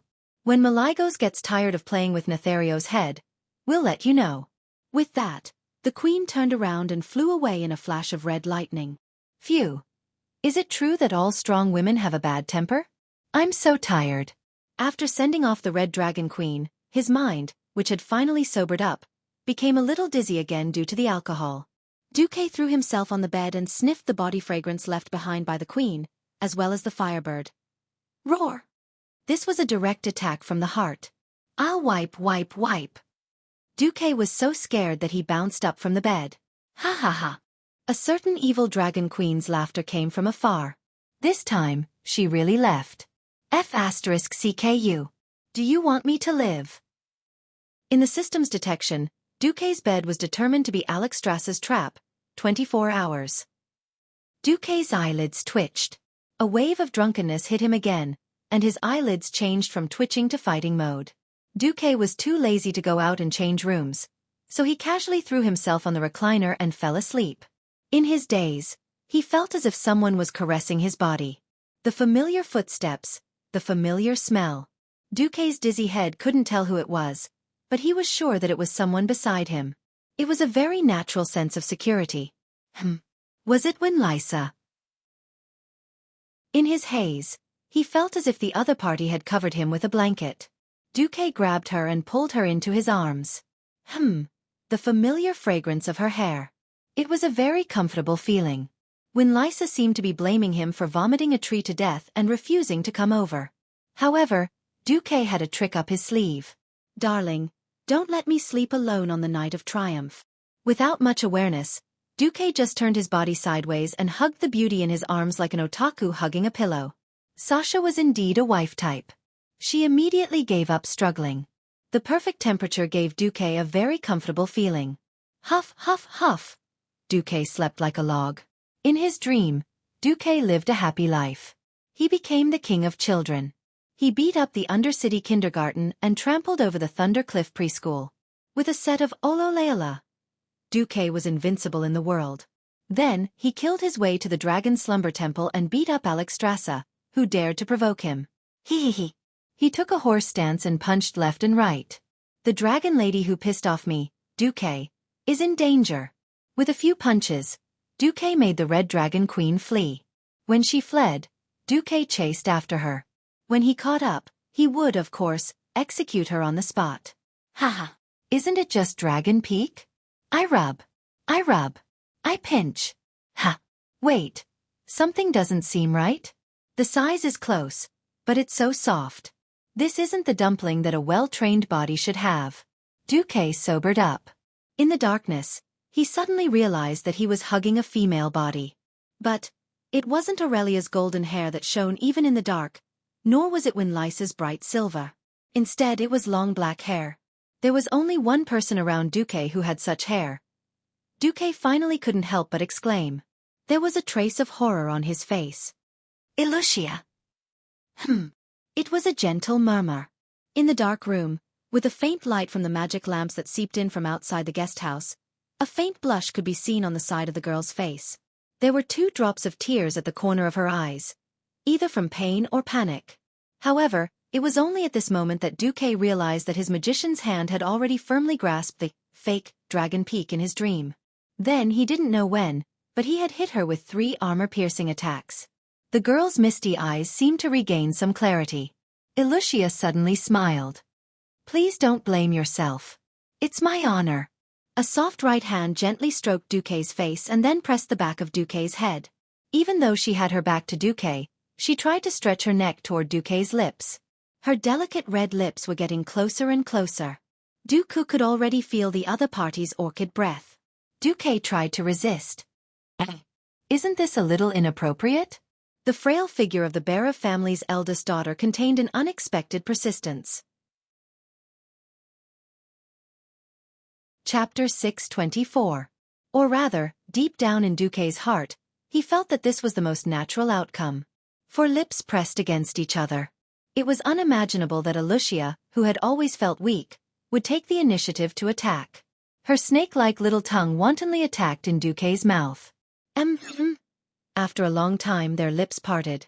To Xueqi's surprise, when Xueqi was about to counterattack, Elucia suddenly broke free. She seemed to want to generously show off her proud figure, but in the end, she shyly tidied up her clothes. Looking at the dumbfounded Xueqi, Elucia leaned over and gently kissed Xueqi's forehead like a chick pecking rice. "I'm sorry. Although I really want to give everything to you tonight, today is the Alliance's victory day, the victory day of my hero, Duke Marcus. Everything should be perfect for you today. I know Sister Aurelia. She is very proud, but in the face of her love for you, she can let go of her pride. Sister Sasha is the same. She may be sad that you vomited a tree to death, but she will definitely come. It's not good to let a little admirer like me disturb the perfection of this sacred day." Duke suddenly felt a burst of warmth that seeped into his heart. He knew what Elucia was thinking. This once noble young lady, who had now fallen from grace, had completely positioned herself in the role of a lover. Perhaps she felt that she owed him too much. Or perhaps she felt that she was not worthy of him. Xueqi did not know if his parents gave her unnecessary pressure, but he could clearly feel that this gentle and sensitive woman was actually a little woman who longed for love and the nourishment of family. Xueqi rubbed his head, stood up, and stepped forward to reach out his hand. Elucia took a step back as if she was frightened. She whispered weakly, "I can't. Not today." Xueqi did not care. He reached out again, and Elucia retreated again. This time, Xueqi directly flashed and hugged Elucia from behind. "Xueqi. Idiot, do you think you won't be discovered if you leave now? Maybe this is a beautiful mistake, but I think we should talk about it, right? Aurelia? Windsor?" Trying to have a secret affair under the eyes of 2 ranger heroes who were the best at tracking was just courting death. To be honest, Xueqi did not know how to face Elucia, who had suddenly barged into his emotional world. As a transmigrator with no moral integrity, he did have a magnificent dream of a harem, but in reality, he did not know how to deal with this kind of thing. In terms of war, he was the strongest king. When it came to relationships, he was all-mouthy king. That's right, he was indeed someone who loved to fantasize. He couldn't wait to dominate all the beauties in the world and become the only male lead in a 10-terabyte romantic action movie. But deep down, he was just an inexperienced engineering student in the field of love. He could predict that the Windrunner sisters must be nearby and would eavesdrop. The funny thing was, after calling his lovers over with great generosity, looking at the 2 well-dressed lovers with bitter expressions on their faces, Xueqi became at a loss. Actually. At first, Xueqi stuttered a little, but when he felt the beautiful girl in his arms tremble and realized that Elucia was going to apologize to the Windrunner sisters to make him feel better, Xueqi suddenly hugged Elucia even more tightly. "Elucia is so pitiful like this. Anyway, I'm a bastard for making you sad. I'm also a big bastard for making Elucia sad. Then I'll simply announce that I want to have a harem and take her in as well. What about it?" Xueqi said resolutely. Silence. Dead silence. Dead silence. The air was simply frozen. Elucia could not believe her ears. She had thought of countless possibilities, such as becoming Xueqi's secret lover, or being firmly rejected and so on. She just did not think that Xueqi would directly lay his cards on the table with Aurelia. She opened her mouth wide. This was the most taboo thing in ladylike etiquette, but she really could not control herself. At this moment, 2 lines of tears trickled down her cheeks. No, thank you, Sir Marcus, there's really no need for that. I don't want to ruin your relationship with the 2 Windrunner ladies. Ilusia could not go on. Aurelia put her left hand on her waist and stopped Sasha, who was about to speak, with her right hand. I understand what Ilusia means. Duque, what is your real thought? I'm sorry, before this, I really did not feel Ilusia's feelings for me. But I am such a person. If it was someone I'm not familiar with, I could make a very rational decision even if he died 1,000 times, and give it a very grand reason. But, as for the people around me, no matter what, I hope that they can live well and live happily. If I want a few people to obtain extreme happiness, but have to sacrifice the happiness of others around me, I would rather everyone live ordinary lives. When Duque spoke his thoughts in rapid succession, Aurelia suddenly revealed a bright smile. All right, Duque, don't think of me as a selfish and possessive woman. From the moment I decided to be with you, I made a decision. Human life is too short. In order not to let you have any regrets during the time we spend together, I will hope that you can be happy every day. Sasha was finally able to speak. Yes, we sisters have long decided. Even if you want to marry a noble lady according to human aristocratic etiquette, we can accept it. Anyway, as long as you treat us sincerely, we will stay. If you really don't love us anymore, we will naturally leave. Aurelia walked in front of Duque and Ilusia, took a deep breath, and said in the most solemn tone, as long as it's a good girl that you like, we don't mind sharing with her. But I'll say it again, if you break our hearts, we'll leave on our own. We swore in the name of the sun well, Sasha added. No matter what. Chapter 625. The Windrunner sisters quickly exchanged opinions in the whisper of the wind. Sis, it looks like we've been tricked. Sasha shrunk back and forth. TCH, I should have watched him to death. Aurelia gritted her teeth. Are we going back on our word? No. We're hailed as the heroines of the Alliance. It's too lame to go back on our word over such a small matter. Plus, little Ilusia is a good girl. Then? It's not that we can't stop this kid from having a harem, but he needs to be capable. With that small body of his. Hee. Aurelia smiled proudly. Yes, that's it. In the latter half of the night, there was indeed nothing left for Ilusia to do. The shy Ilusia practically ran away in defeat. This was the story of the battle between Duque and the Windrunner sisters. When a mage was forced to use melee combat instead of magic, victory was assured. It should be so. That night, the Windrunner sisters went all out. The noble and elegant big sister turned into the wildest cheetah, pouncing on her prey. The gentle third sister turned into the most torturous vixen, clinging to her prey. Unknowingly, many positions were unlocked. Even though Duque was defeated again and again. But, after 3 rounds, Sasha was the first to be defeated. This is impossible. Aurelia was unconvinced. Once again, she cowed Duque. But the 7th round passed. Aurelia could not hold on any longer. With a long scream and slight twitching of her body, she was defeated. Aurelia refused to admit defeat and pulled her sister to attack Duque. Another 5 rounds passed. Whether the proud Aurelia was willing to admit it or not, she and her sister had indeed lost. Defeated by the evil Duque's godly sword. 2 pairs of misty but clear eyes revealed love. There was no hatred, only a little unwillingness. This was illogical.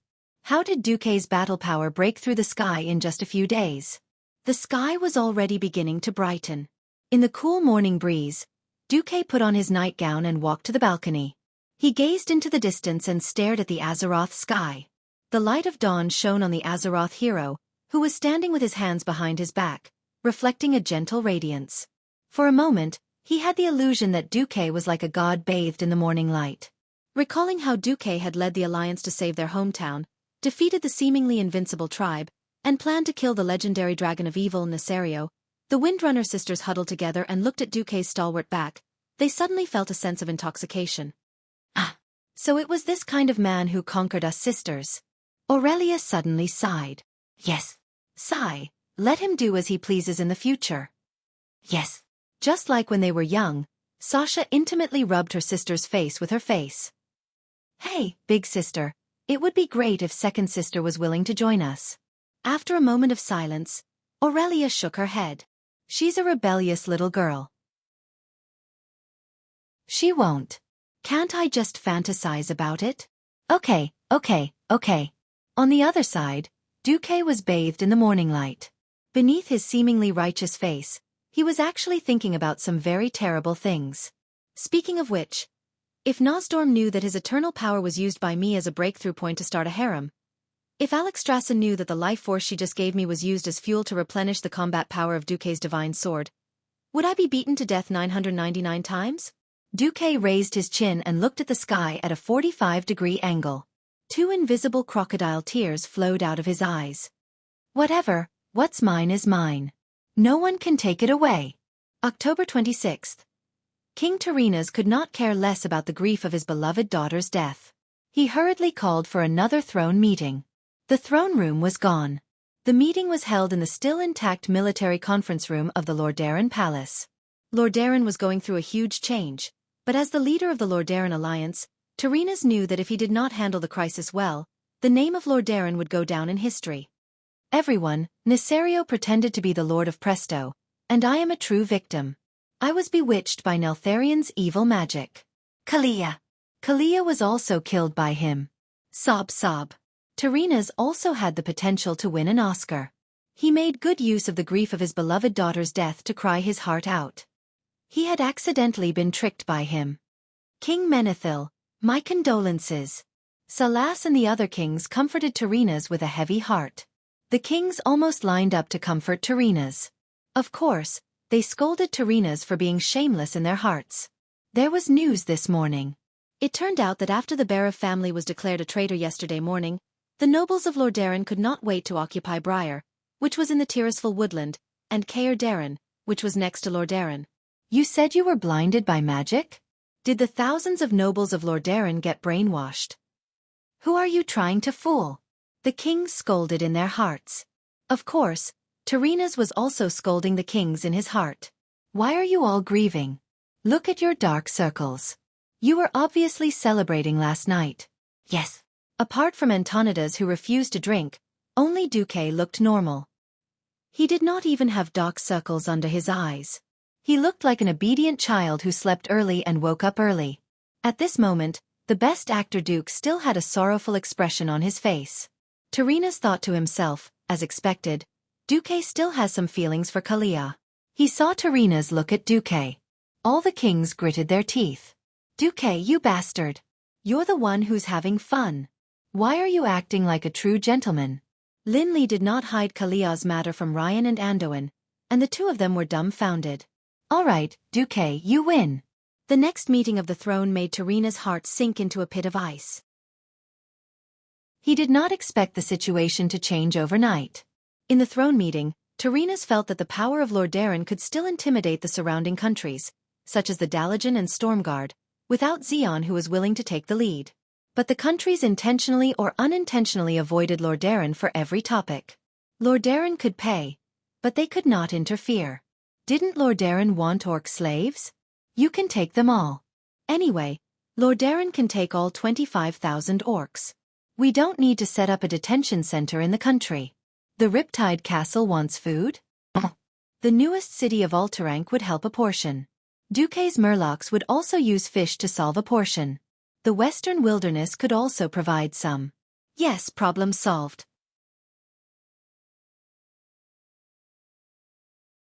Chapter 626.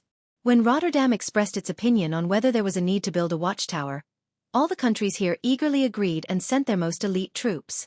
The dwarves and gnomes contributed to the construction of the railway, while the Stormwind Kingdom contributed the most infantry. Terenas didn't even understand what a train was, but they were already voting for it. At the end of the day, the group of kings only recited what they had discussed last night like reciting a book. After a few rounds, it was settled. Looking at the overwhelming atmosphere in the alliance, they didn't even need to vote. In front of the absolute majority, the 2 votes of the leader were useless. Terenas couldn't suppress his anger at all. This was betrayal. This was a collective rebellion. Lordaeron's power. Lordaeron's right to speak. In one night, it was completely taken away. At this moment, Terenas even wanted to disband the alliance. But he couldn't say no. They didn't leave the alliance, and the countries were discussing serious matters within the framework of the alliance. The alliance was founded on freedom and equality, and they didn't do anything wrong. They just didn't bring Lord Darren to play. At the end of the morning's meeting, more than 20 military and trade agreements had been approved. Terenas felt like he was a voting machine that was in charge of voting for the agreement. Of course, Terenas vetoed all the projects that might cost a lot. Since there were no benefits, Lord Darren didn't want to be the rich guy. Terenas made a decision. He wanted to see who the leader of the newly formed Alterac city was. If he could rope him in. The throne meeting ended, and most of the kings got what they wanted. At night, the banquet was filled with joy. Late at night, when the banquet ended, the 8 leaders of the alliance lined up in a row, and the tragedy of using vomit to harm the saplings was repeated again. But late at night, in the guest house of Stormwind City, the 3 leaders of Stormwind City gathered again after washing up. Are we just going to take away Terenas's power without leaving the alliance? Lang expressed his doubts. Duque asked, today, a bunch of kingdoms are unhappy with the leader's decision, and immediately leave the alliance and form a new alliance. How many kingdoms would be dissatisfied with a certain policy the next day? Would they be able to establish a third alliance? I'm only doing this to force Terenas to give up the idea of treating the leader as a ruler, and force Rotterdam to join the alliance like a true ally. Anduin shrugged. Force? I don't think Terenas will succumb that easily. The land of Rotterdam is vast. At most, they can just seal themselves up like Quel Salus's long ears. Of course, the 2 countries are different. After all, there is no Warsong clan or Grom Hellscream in the Elven realm. If it were him, even Anduin would have to kneel if he wasn't careful. The current Mograine is no match for him. Anduin shrugged and had to agree. Mograine might not lose to Grom in terms of martial arts, but the difference in weapons and strength was too great. If he hadn't arrived in time, Lord Darren could have held a state funeral for Mograine. In winter, the Warsong beast men who lack food will naturally run out from the depths of Tirisful Forest to cause trouble. Grom isn't stupid. He won't mess with the rangers of Quel Salus. Ryan and Anduin laughed shamelessly at the thought that the only troop in the entire human world that could fight against the Warsong beast men was in Duke's hands. When spring comes next year, when our newly popularized farming tools come in handy, the Rotterdam kingdom will naturally return to the negotiating table.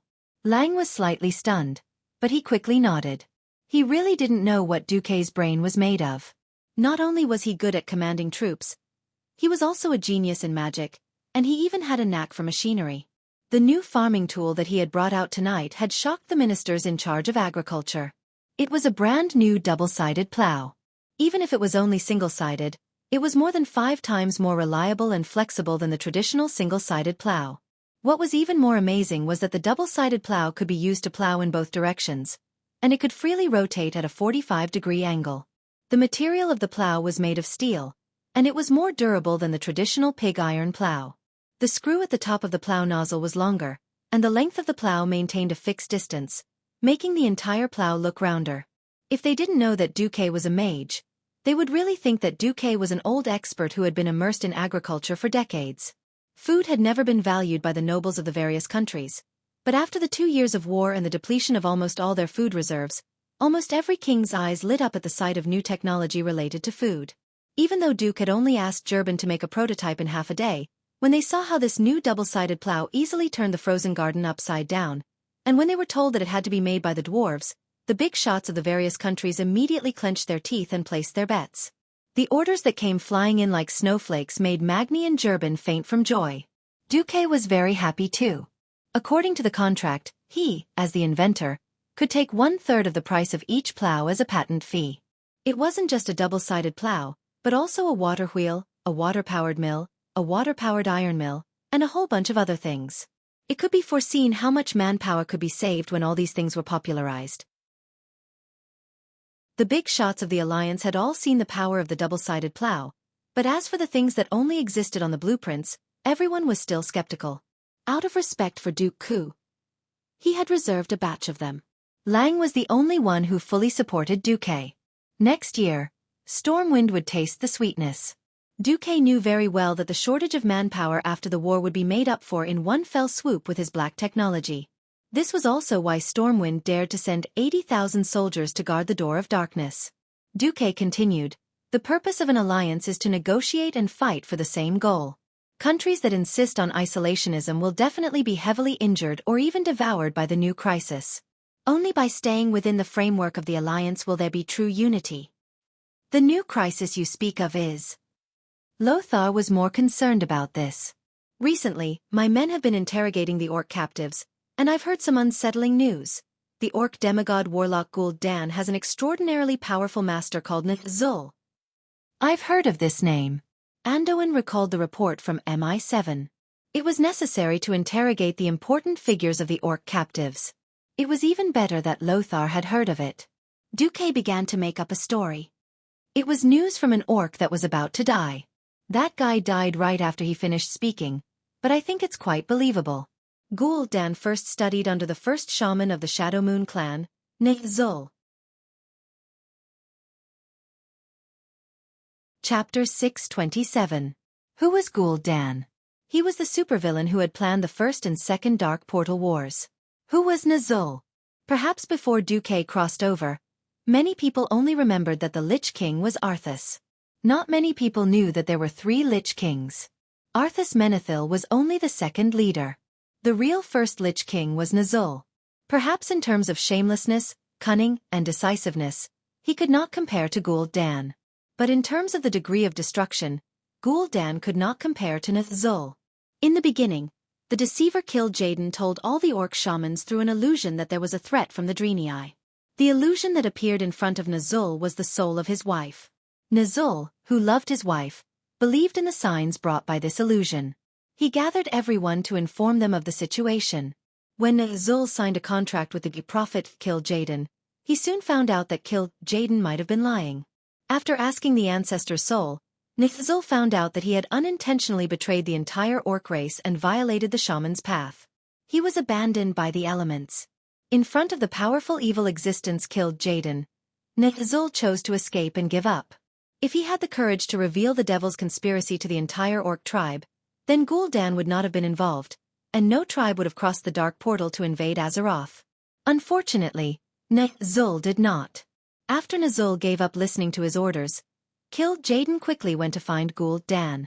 Nzul did not have the courage to stop his disciple, who had unparalleled talent and a sinister heart.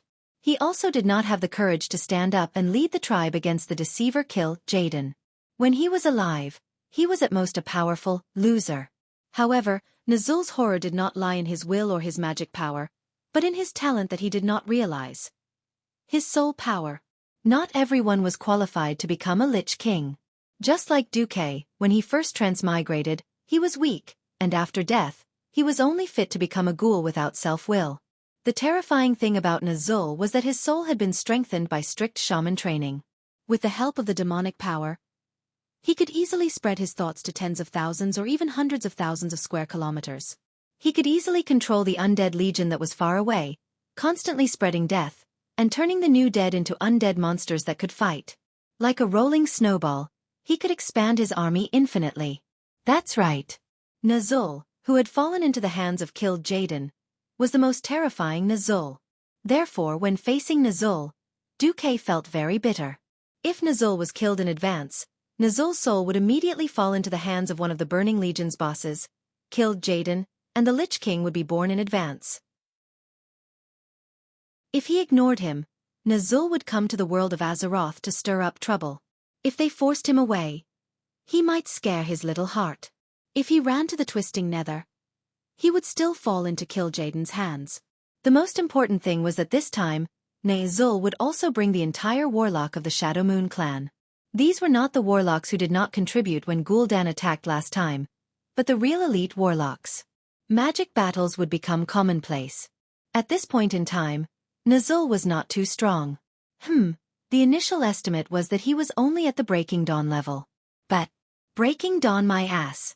According to the original history, Nzul would come to stir up trouble after getting one of the 3 artifacts, Gul'dan's skull. The destructive power of a Breaking Dawn wizard with an artifact in hand was close to that of a demigod. Damn Gul'dan, he died with only his skull left, and he still could not let people feel at ease. When Xueqi thought of this, he felt stifled. It was not that he did not think of getting this so-called artifact. The problem was that this artifact's predecessor was Gul'dan's head. If he had the ability to defeat Gul'dan and twist his head off to use as an artifact, Xueqi would have already swept the entire tribe by himself. At that time when he died, could he pick up the corpse? In theory he could. Remember, Gul'dan opened the tomb of Sargeras and was engulfed by the endless demons that surged out. If he had gone too early, even a demigod could not withstand the attack. How could he, Xueqi, withstand it with his small body? If he had gone too late, the sea is so big, go find it yourself.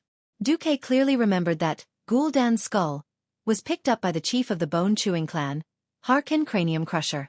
But when did this guy go through the dark portal and roll back to planet Draenor? There was no record at all. In addition, Gul'dan's skull contained Gul'dan's memories, and had attributes similar to the whispers of the ancient gods that had driven Nesario crazy. What artifact? It was clearly a magic artifact.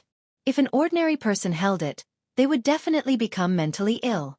Thinking of this, Xueqi could only sigh. A transmigrator was not omnipotent. Since he could not use foresight to prevent this tragedy, he could only do his best. This was the reason why Xueqi had released so much black technology. Well, after Xueqi described the danger of Nazul, and exaggerated that he had the power to open the dark portal, Lang and Anduin's faces were as black as the bottom of a pot. Anduin said, "All right then, since you have determined that Nazul will lead the tribe to attack again. So how long do you think we have?" Xueqi was a little speechless. Because of his appearance, World War II, which was supposed to end 6 years after the dark portal, had already ended at the end of the second year.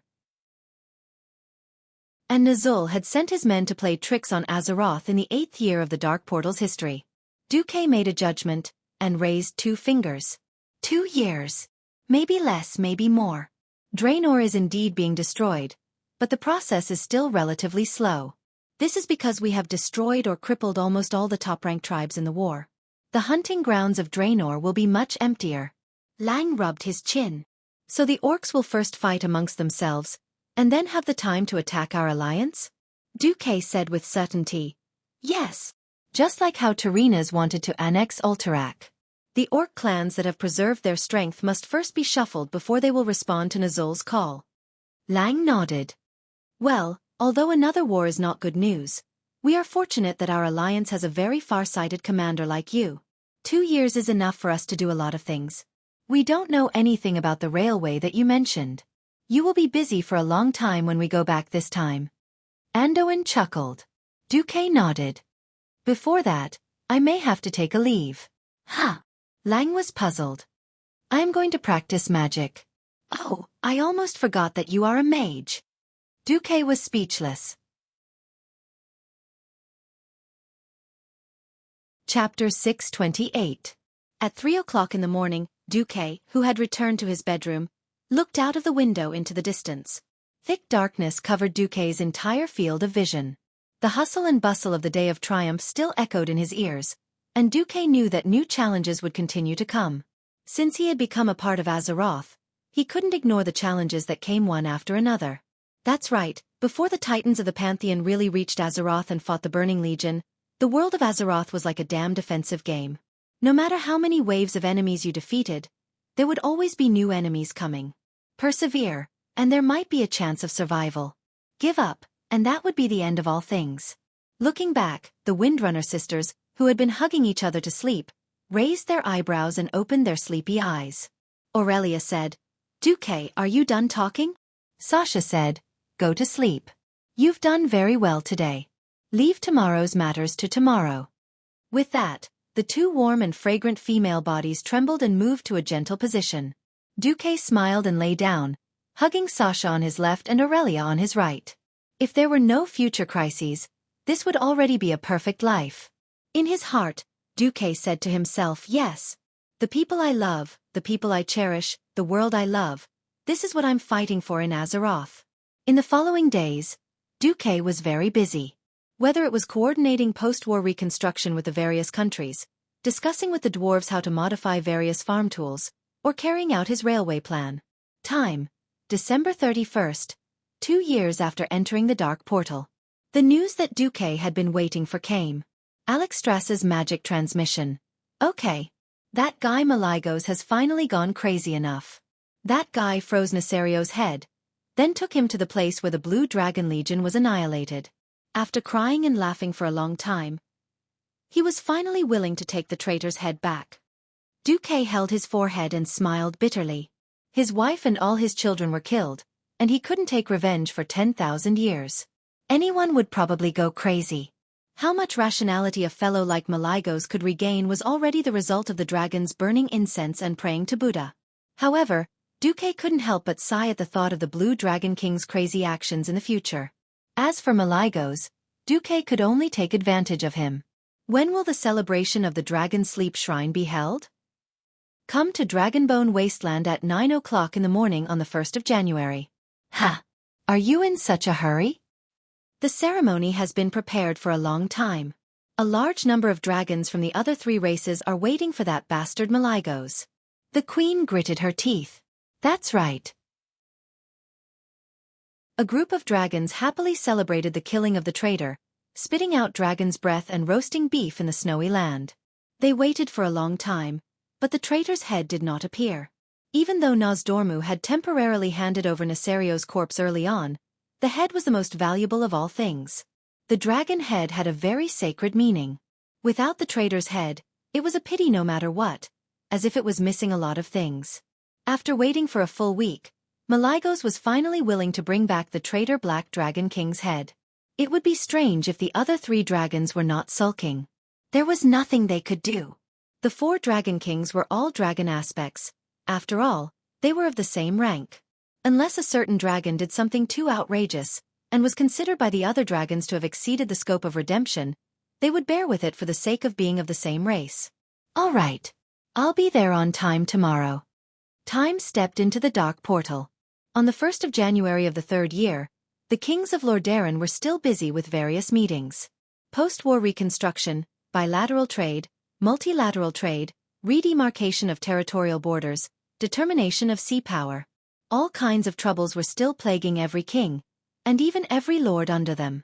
Originally in Stormwind, these kinds of matters could not be separated from Xueqi, but Xueqi had to first ask for leave from Lang.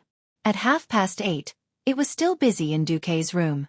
Even though Xueqi was the only one going to the Wormrest Shrine to attend the Dragon Race's celebration, it was as if the entire upper echelons of Stormwind were going to attend. Lang and Anduin were chatting in the corner of the room. Aurelia, who was dressed in a Green Ranger's outfit, crossed her arms in front of her abdomen, and supported her elbows with her palms. She leaned against the wall, watching her sister and Elugia fiddle with Xueqi's clothes. Duke, who looked like he had nothing to live for and was already a useless cat, posed in the shape of a cross. He was extremely miserable, but he still had to look straight ahead. Let's add a belt? The mage robe is too floaty. Sasha held her chin and frowned. I think so too. It's spirited. Elugia nodded. Xueqi bared his teeth. Even if I dress well, will the dragons appreciate it?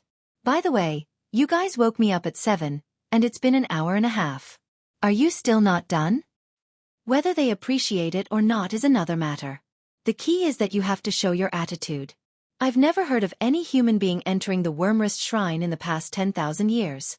Elugia, who had always been weak, unexpectedly voiced out her opinion. Xueqi couldn't help but complain in his heart. Do I have to tell you that the dragons will not be able to withstand the siege of the Wormrest Shrine in the future, and seek help from the other races to make the place as lively as a market? At this time, Aurelia added another stab. No, I've seen Her Majesty Alexstrasza in human attire. It's very fitting. Damn it, as long as a woman had a good figure and was good-looking, any man would find her to be pleasing to the eye if she wore a 3-point armor or something. Complaining was one thing, but Dooku could only obediently be his human clothes rack. After much effort, it was finally over. Xueqi set off with a wave of blessings. Almost as soon as he crossed the portal to the Dragonbone Wilderness, Xueqi froze like a dog. The coldness of the Dragonbone Wilderness in the extreme north of the continent was completely different from the coldness of the insignificant northern Lordaeron continent. It was like the winter in the south before transmigration and the winter in Siberia. How could they be compared? Xueqi felt that he was about to freeze to death. Whoosh! A warm current rose from the magic circuit of phoenix flames, and almost at the same time, A warm fire elemental shield covered his body. It was not too hot, but it was very good to resist the biting cold of no scent. Xueqi finally came to his senses. It was Krasis. "Welcome, my old friend." The tall Krasis came over and gave Xueqi a courteous hug. It turned out that the man and the dragon were just acquaintances, but after Xueqi rescued the Red Dragon Queen and plotted to kill Nesario, they became friends. "Your Majesties will arrive in half an hour. Now, let me introduce you to the representatives of the various races." Chapter 629. This is the ambassador of the Green Dragon Army, Lord Isarios. First, Krasis introduced a male high elf with golden hair and green armor. He was dressed like a druid. "Hello, I'm Xueqi." Xueqi shook hands with the lord. As a dragon, the human form was definitely not their original form. It was already very polite for them to shake hands with you in human form. Otherwise, you would only see their toes in their dragon form. Not to mention, Lord Isarios was one of the top male dragons in the Green Dragon Legion. His dragon back was as tall as a 3-story building. "Hello, I'm Isarios. I'm sorry, but Her Majesty Isra asked me to tell you that the Emerald Dream has been corrupted. She can only send a spirit to attend the ceremony. When the problem is solved, she will personally thank you." "I understand. Thank Her Majesty Isra for my kindness." Next. This is the ambassador of the Blue Dragon Army, Kalegos. Under Krasis' guidance, Duke easily spotted Kalegos. This was a dragon with dark blue hair and a human warrior's attire. He had the appearance of a human male. He was betrayed by Deathwing 10,000 years ago and was killed in the battle. In human form, Kalegos had a square and handsome face. It was hard to imagine the legendary deeds of this guy in the original history. He was shot down from the sky in Kuel Salis by the dwarves with muskets. He was controlled by a demon in the Sunwell and turned into the first boss of the Sunwell. He was killed by countless players over and over again. He was chased by the black dragons in the Cataclysm and went to seek refuge with Azhara. In the end, he found Azhiragos, the old blue dragon who liked the soul healer. He was beaten up by the Twilight Dragon, and the orange staff girl who supported him died. He was shot down by the Horde's airship during the Battle of Theramore. Deathwing instantly destroyed the Horde's airship. What made Xueqi accept it was that this guy actually became a dragon aspect in the original history. Of course, the biggest headache for countless players was that he would pick up Jaina in the future. If one's toughness could determine one's combat value, then this guy's toughness was 5. That's right. The term, Battle 5 Trash, was referring to him. Seeing that Xueqi was a little embarrassed, Kalegos was a little puzzled. "Hello, Sir Marcus." What the hell?" No, it's the first time we've met. I'm just not used to blue hair." Xueqi wasn't lying through his teeth. In anime, some female characters had long, flowing, lake blue hair, and you would always feel that they were very beautiful, elegant, and beautiful. But in reality, if you saw a blue-haired girl? Sorry, this feeling was like looking at a big bun with a tuft of moldy blue hair. It was as strange as it could get. If it weren't for Xueqi's high sense of humor, perhaps Xueqi would have already burst out laughing. To be fair, Kalegos was a good-tempered fellow, but his standards were too low. He smiled. "I'm sorry to make you uncomfortable, but I have a feeling that we'll meet again in the future." That's right. With the relationship between the hero and the boss? The third. Where was the third ambassador? Following Krasis' hand, Xueqi couldn't see anything. The muscles on Krasis' face twitched, and he pressed down with his left hand that he had used to introduce himself. Okay, Xueqi finally saw it. This is the Bronze Dragon Ambassador Chromie. The Bronze Dragon Ambassador Chromie had white hair and 2 buns on each side of her head. She was only as tall as Duke's waist, and she appeared in the form of a female dwarf priest. At first glance, Duke felt that she looked like a cute creature that girls liked. Wah! So cute. I want to pick her up and play with her. This was not a little lowly who, in the eyes of those weird uncles, would receive a minimum of 3 years in prison or a maximum of life imprisonment. This was a legal lowly. And a gnome lowly at that. Woo woo woo. I want to pick her up and rub her face or something. Chromie was one of the rare bronze dragons that was relatively friendly to humans. In history, she didn't even have any record of fighting in public. But since she could stand together with Krasis, Kalegos, and Isarios, these epic-ranked dragons, she couldn't be that weak. Hey. Your Excellency Marcus. Hey. Mr. Duque. Hey. Duque. Sorry, I was distracted. Yes, he was indeed distracted. Hearing Chromie's cute voice in her gnome form, Duque really felt like he was in a trance because of her cuteness. I feel like you're thinking about something very rude. The little gnome put her hands on her hips in dissatisfaction. This look is even cuter. Can I pick you up and play with you? In the end, Duque didn't dare to say this out loud. If she was beaten up by Chromie for such a silly reason, then even Alexstrasza wouldn't protect her. No. I was just thinking, if there's anything you need my help with, I hope you can look for me in the future. Then can you not be so active? The complaints about you changing history are almost piling up to the roof of my dragon cave. Sorry, but this, after introducing the 3 ambassadors, Krasus finally got to the main topic. Oh, your majesties are here. Then Duque, please. Krasus stretched out his hand gracefully, and a huge rectangular flying carpet made of fire elements suddenly appeared in front of Duque. What a beautiful move. Fire elements had always given people the impression that they were violent and untamable. But in the hands of Krasus, a master magus of the dragon race, not only did it take on a physical form, it also became a flying carpet that was harmless to humans. Duque's system genie instantly scanned it and confirmed this. Alright, I'll give you 101 points for acting tough.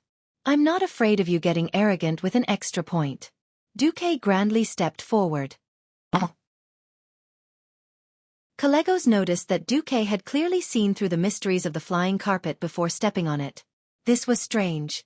One had to know that Duque was only a morning star wizard. How could he have such good eyesight? Forget ordinary mortals, even a radiant moon great wizard would feel weak at the sight of this. But Duque, good eyesight, good spirit, good courage. Calegos couldn't help but have a higher opinion of Duque. Stepping on the flying carpet, 1 guest and 4 hosts followed it at high speed towards the dragon slumber shrine. Under normal circumstances, just the bone-chilling wind that blew over would be enough to freeze them. Under Krasus's fire elemental force, not only was the biting cold air chased to one side, but even the chilly wind that blew towards them was dispersed. The warm wind was as comfortable as taking a stroll in the fields in autumn.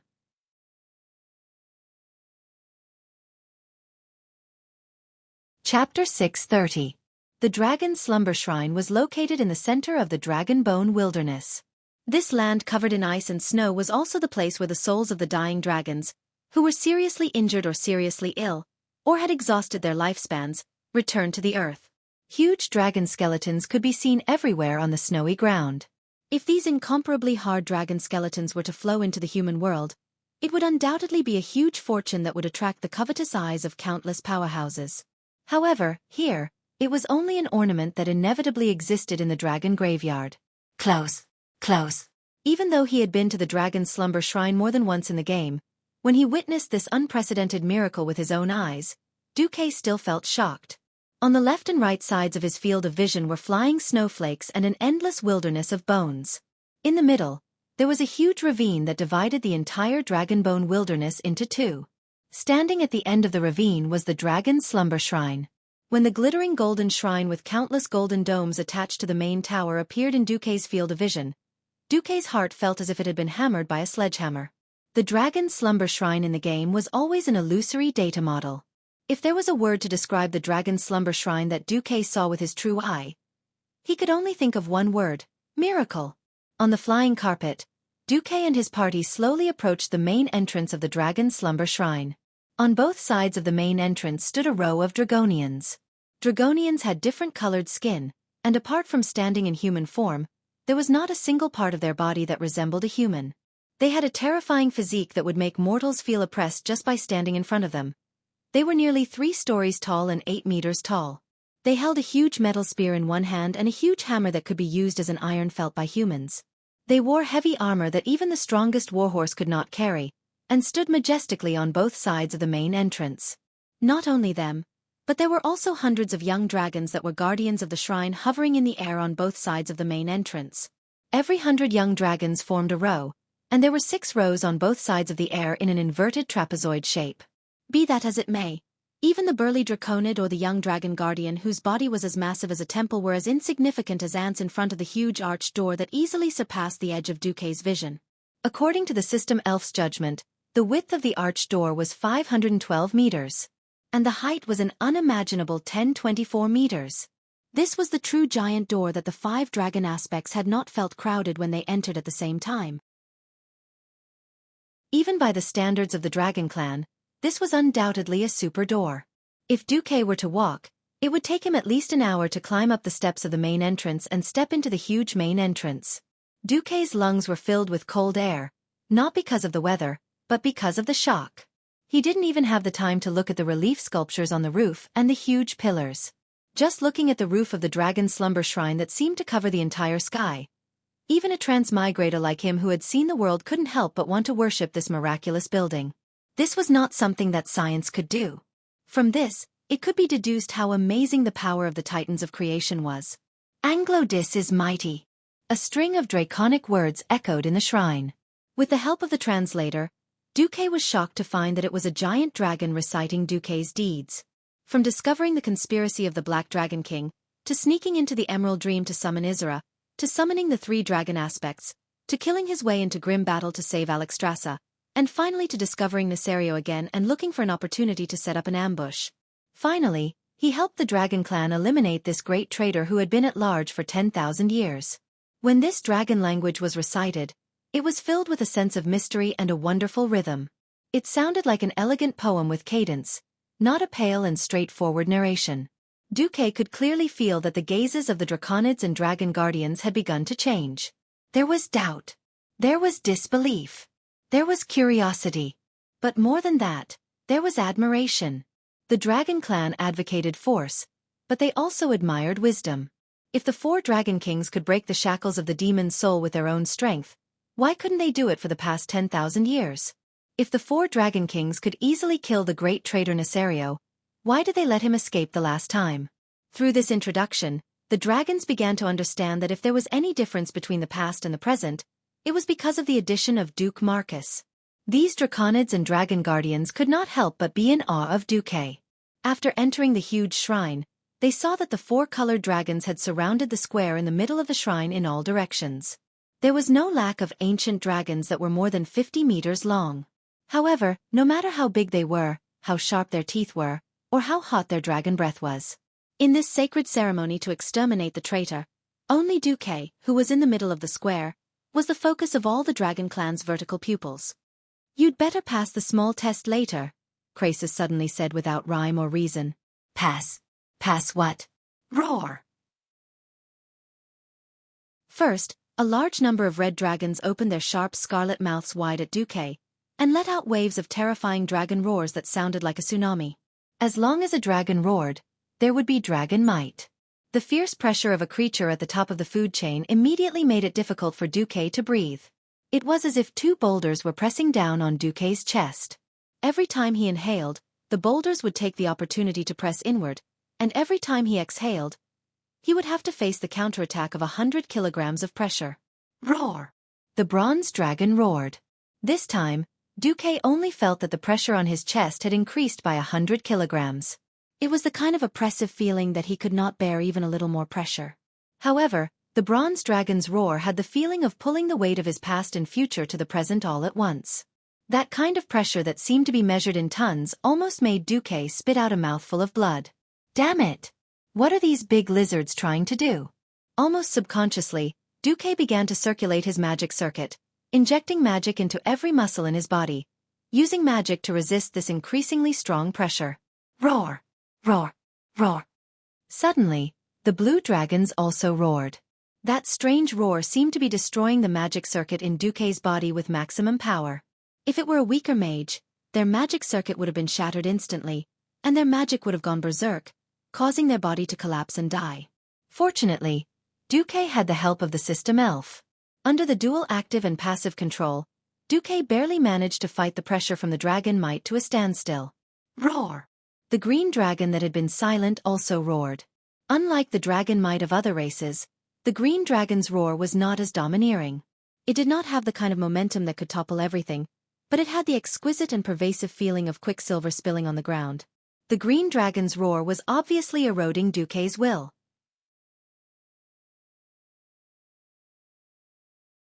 Chapter 631. Xueqi felt like he was in a trance.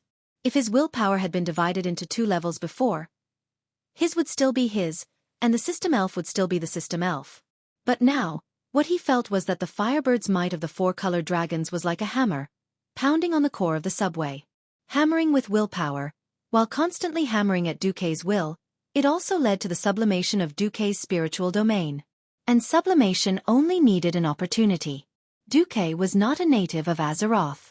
He had not experienced a childhood where he had to deal with wolves and murlocs even in the supposedly most peaceful elven forest.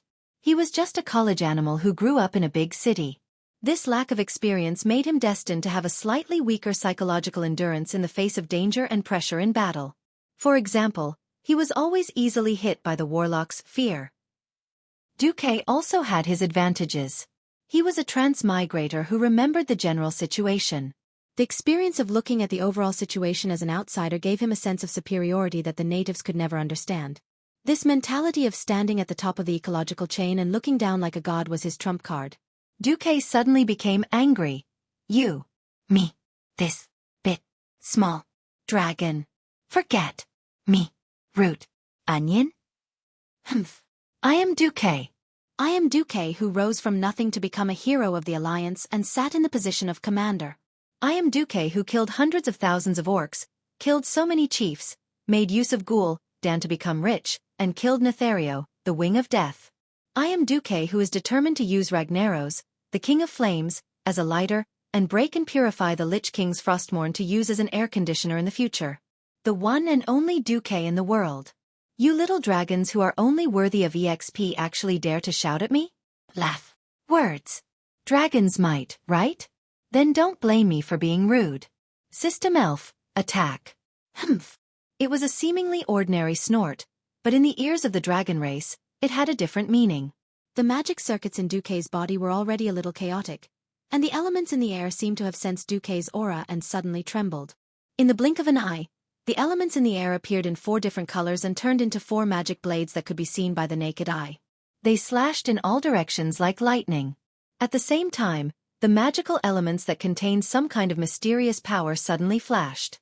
Like waves stacking on top of each other, they rose to an even higher peak, bursting with endless power. Ancient dragon might? When the 4 types of magic radiance that corresponded to the 4-color dragon race slashed down, the young dragons were immediately scared out of their wits. Never in their wildest dreams would they have imagined that a mere human like Xueqi would actually be able to release an awe-inspiring might that rivaled that of an ancient colossal dragon. When the magic blade slashed down, they only felt one thing: death. Oh! The 3 dragon kings on the highest floor of the Dragon Slumber Godly Palace looked surprised at the same time. If it were the dragon ambassadors beside Xueqi, they would be horrified. Chi! The magic blade that Xueqi counterattacked was too fast. It was so fast that it almost flashed by, and the strange and mysterious power contained within it even disappeared in an instant.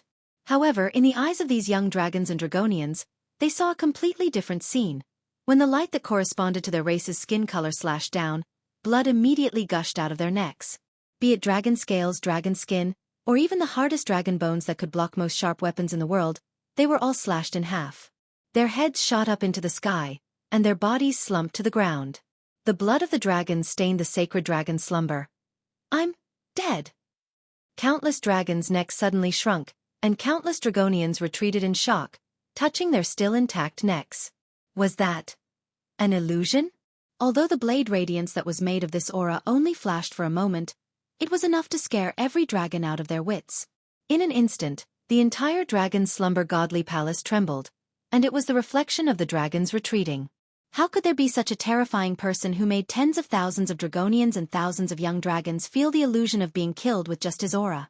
Just recalling that feeling made them feel cold and weak all over.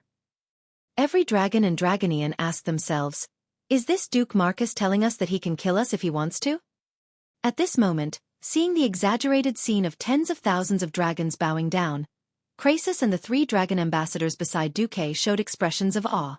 How breathtaking! Congratulations! Congratulations! For humans, It's perfect. Duque was a little confused. I pass, right? Then, what is this? This is something we've all experienced. Of course, it's not as perfect as yours. You'll know after the ceremony. Croesus continued to whet Duque's appetite. Okay, you can now go to the highest floor to watch the ceremony. Duque was speechless. Of course, he knew that the dragon's slumber godly palace was also divided into upper, middle, and lower floors. But he didn't know that these big lizards were so cunning. They asked him to watch the ceremony, but didn't say which floor he would go to. It was still that fiery red flying carpet, and Duque and the others were lifted out of the godly palace again, spiraling toward the highest floor of the godly palace. Finally, at the highest floor, Duque saw the 3 dragon kings in human form.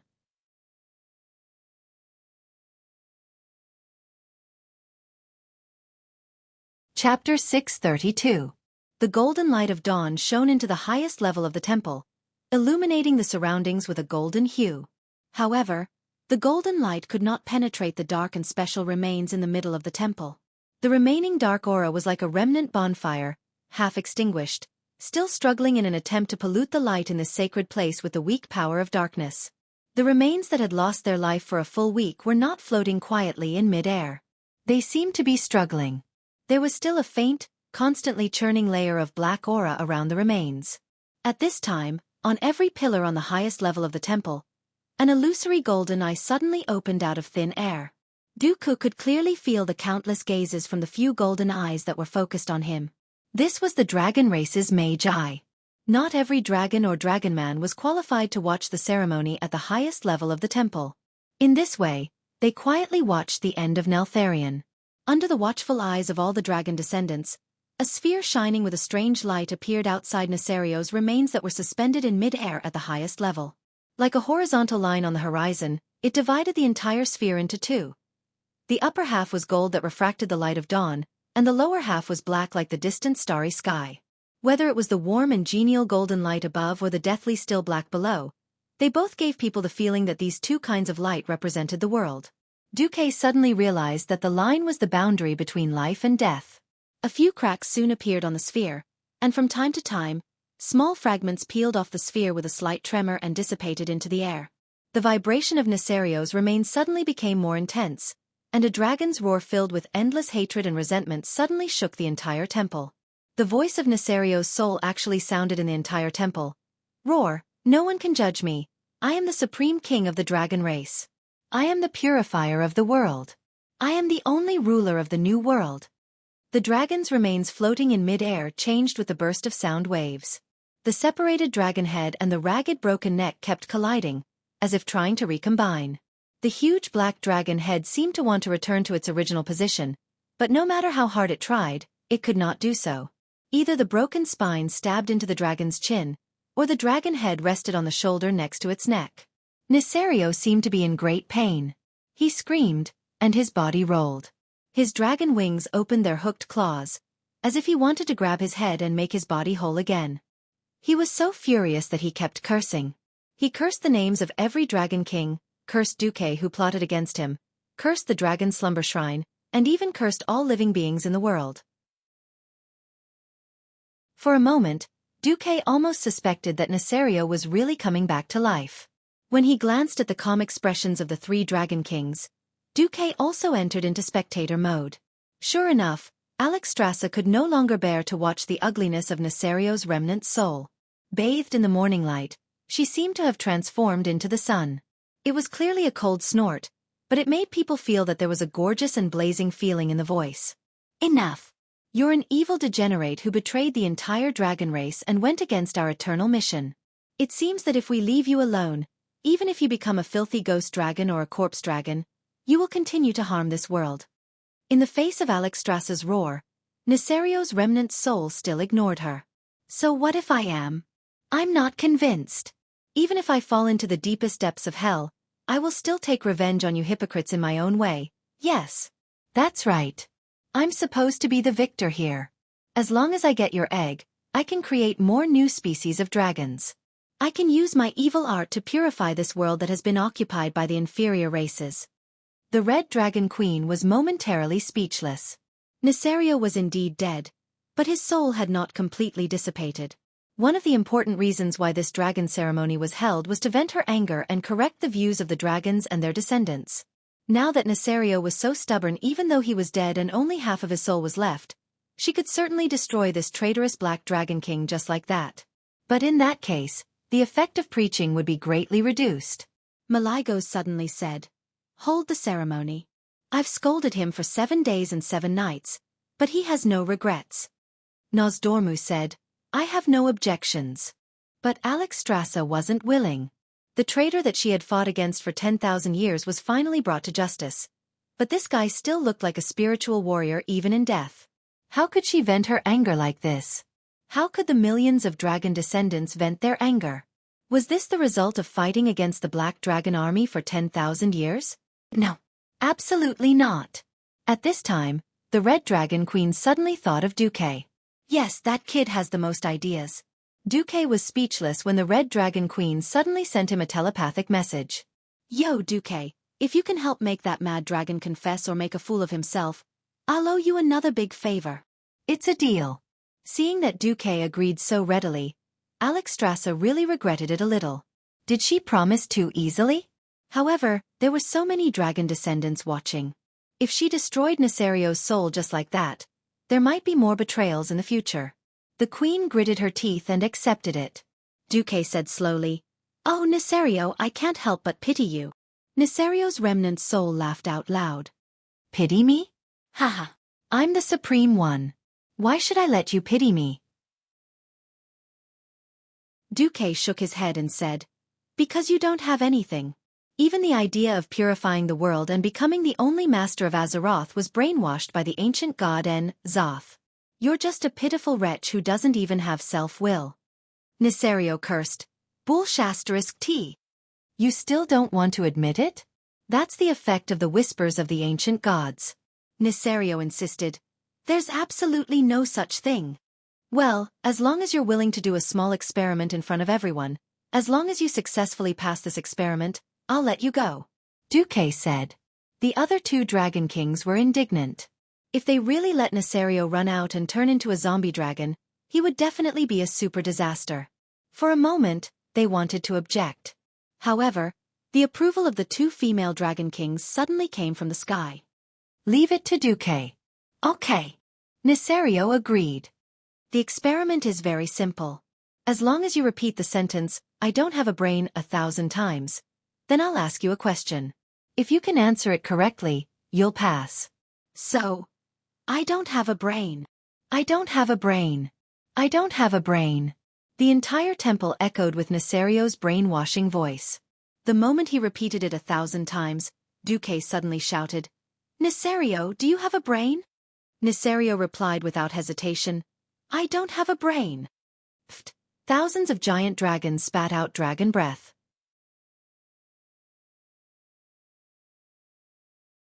Chapter 633. If it was human saliva, it would at most cause some pollution. The dragon breath of the dragon race itself had considerable lethality. Even if it was incomplete, so many breaths still caused a lot of damage. Of course, most of the dragons had thick skin and flesh. Compared to that small injury, the comical performance of the Wing of Death Nesario shocked the dragons even more. It was foreseeable that he would be the laughing stock of the dragon race for the next 1,000 years. Alexstrasza rolled her eyes. She had originally hoped for a just trial that would make all the dragons take warning. Who knew that Nesario's remnant soul would be so stubborn and not feel the slightest bit guilty? This made the 4-colored dragons, who were bent on revenge and wanted to give this rebellious dragon king the harshest punishment, feel as if they had punched thin air. All right, leave it to Xueqi. Xueqi finally solved the problem. However, it was not in the form that the dragon aspects wanted. Nesario's remnant soul came to its senses. Xueqi, you tricked me? No, of course I have a brain. I decided to dominate this world with my own will. Yes. Anyone who shouts I am the ruler of the world 1,000 times will feel like a god for a moment, Xueqi replied as if he was in a bad mood. This immediately aroused the laughter of countless dragons below. Many of the temple guardian dragons that were originally hovering in mid-air laughed until their stomachs hurt, and almost fell from mid-air. Thousands of dragons revealed their sharp fangs and giggled. The scene was truly terrifying. Fortunately, Duque did not see it. Alexstrasza also had a hard time holding it in. She kept telling herself, I must not laugh at a time like this. I am the great Nesario. My wisdom is the highest. Didn't you see that I fooled you fools for 10,000 years? The soul wrapped around the black dragon corpse roared. These words made all 4 of the giant dragons of 4 colors uncomfortable. Unexpectedly, Duque immediately added a fatal blow. Yes, yes, yes, you are the wisest Nesario. After the brain eater opened your skull, it did not care about you at all. Instead, the dung beetle's eyes lit up when it saw what was in your skull. Alexstrasza, Nosdormu, Maligos. Isra, who was far away in the Emerald Dream but was paying attention to what was happening, was speechless. After 3 seconds of dead silence, the dragon with the lowest sense of humor was the first to collapse, bursting into laughter. Then came the second one, the third one. The dragon race's grand ceremony turned into a comedy show. The Red Dragon Queen had a love-hate relationship with Duque. She liked Duque for saving the day, but she also hated him for ruining the atmosphere. She glared fiercely at Duque, then sighed. Nesario, you pathetic fellow. You've been carrying on a false will and wreaking havoc in the world of Azeroth for 10,000 years. This was the misfortune and sorrow of the Dragon Clan. However, all the suffering, all the betrayals, will come to an end today. The 3 human-shaped dragons occupied the east, south, and west directions, while Isra's human-shaped virtual image suddenly appeared in the north. The 4 Dragon Kings stretched out their right hands at the same time and pressed in the void. 4 giant virtual dragon claws of different colors appeared on the highest floor of the Dragon Sleep Temple. The 4 dragon claws mercilessly slashed down, and there was immediately an incredible force in the Dragon Sleep Temple that resonated with it. This force was so vast and shocking that when it approached Nesario's remains and remnant soul, ripples appeared in the surrounding space. Roar! The seemingly insignificant force made Wings of Death let out a painful howl. The 4 Dragon Kings were unmoved. No, it should be said that there was a faint sense of pleasure in their hearts. As the virtual dragon claws fell, the ball of light that wrapped around Nesario suddenly turned into countless lifelike little dragons the size of a human arm. However, these tiny wyverns were like real dragons as they opened their mouths to bite Nesario, slapping him with their claws and whipping him with their tails. Duque finally saw that every blow from these little dragons weakened Nesario's existence in this world. Duque's heart shuddered. The dragons were going to completely wipe out Nesario's existence. Even if the Lich King was right next to him, it would be impossible for him to be resurrected into a bone dragon due to the erasure of his body and soul. From the past to the present to the near future, there would not be any remnant soul or relics of Nesario that would be passed down. The voice of Nesario's remnant soul suddenly changed from shock and anger to a low, pleading whine. He was like a giant dragon that only existed on a blackboard and was being erased bit by bit. The dragons were silent. Every dragon and every dragon descendant looked at this scene with complicated emotions. When the last piece of darkness that belonged to Nesario disappeared from the vision of all existences, the Dragon Sleep Temple suddenly shook violently. Then, in less than 3 seconds, a dragon head that looked exactly like Nesario's appeared at the highest point of the temple. It was also Nesario's head, but its essence and soul were completely different.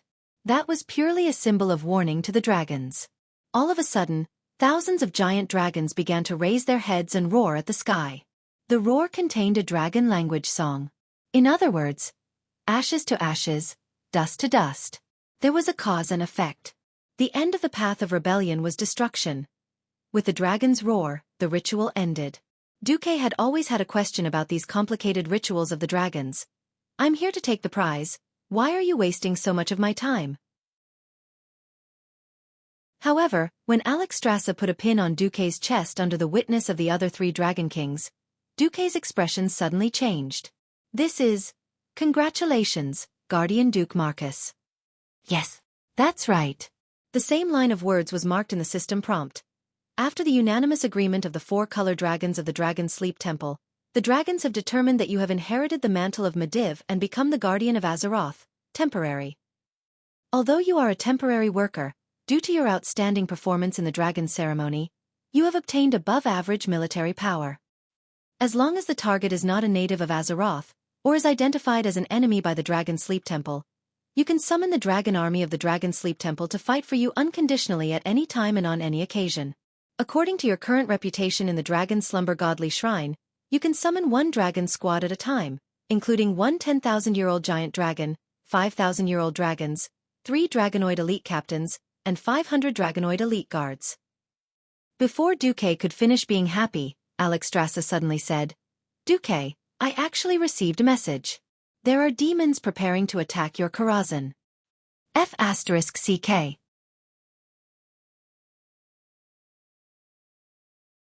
Chapter 634. Without the Queen's reminder, Xueqi would not have realized that his nest was not only unstable, it was on fire. Previously, he had temporarily left Karazhan. One reason was that Xueqi did not have enough strength to clean up Karazhan, and the other was that Stormwind City was about to be destroyed. If Xueqi did not come out, Lang would die in Stormwind City. Did Xueqi not value Karazhan? Of course not. Xueqi did not care about his fiefdom. He could lose the Watchtower, the Reedridge Mountain, and the Elven Forest, but he could not give up Karazhan. At the start of the Third War of the Dark Portal, what enemies would appear on the Azeroth continent? Undead that had come back from the dead, wailing banshees and gargoyles that filled the sky, lava hounds that were 3 stories tall, fire elementals that were as tall as a small mountain. These terrifying existences that transcended the mortal world could not be dealt with by simple swords. The most reliable thing that Xueqi had was his magic. The path to the Dalajan had been blocked. The only thing he could rely on was Karazhan. Now that he suddenly heard that Karazhan was in danger, it would be strange if Xueqi was not excited. Seeing Duke almost jump up like a cat whose tail had been stepped on, Alexstrasza finally felt a sense of satisfaction at having turned the tables.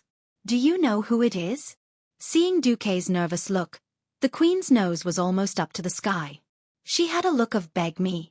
If you beg me, I'll tell you look. Xueqi clenched his teeth and turned around. Let's go. Alexstrasza was anxious. She did not care about the other 3 Dragon Kings watching, and put a hand on Xueqi's shoulder. Brat, let's talk. Suddenly, space twisted at a high speed, and the scenery in front of him blurred. In that moment, Xueqi found himself in a circular pavilion hanging on the east side of the Dragon Sleep Temple.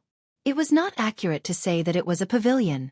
It should be said that this seemed like a pavilion, but it was actually a small subspace attached to the Dragonbone Wastelands. It looked like the scenery of the Dragonbone Wastelands, but in reality, it was impossible to get out of the pavilion by walking to it. Alexstrasza put her hands on her hips and puffed out her cheeks. I was just teasing you. Is it worth losing your temper? Xueqi, if the Dragon Sleeping Temple is attacked, will you feel at ease? The Queen had to think that Xueqi was right. Karazhan is safe for the time being. Then I have to rush back to prepare. No. I think it's better if you prepare here. Why? The Queen tilted her head. Her yellow vertical pupils had a strange color to them. She strode forward and said, Let me examine your body and magic circuits. Ha! Without any hesitation, the Queen made her move. There was no boundary between a woman and a man at all. A pair of powerful palms touched him just like that. Xueqi shuddered. Any mortal would not be unresponsive when touched by a pair of hands with draconic might.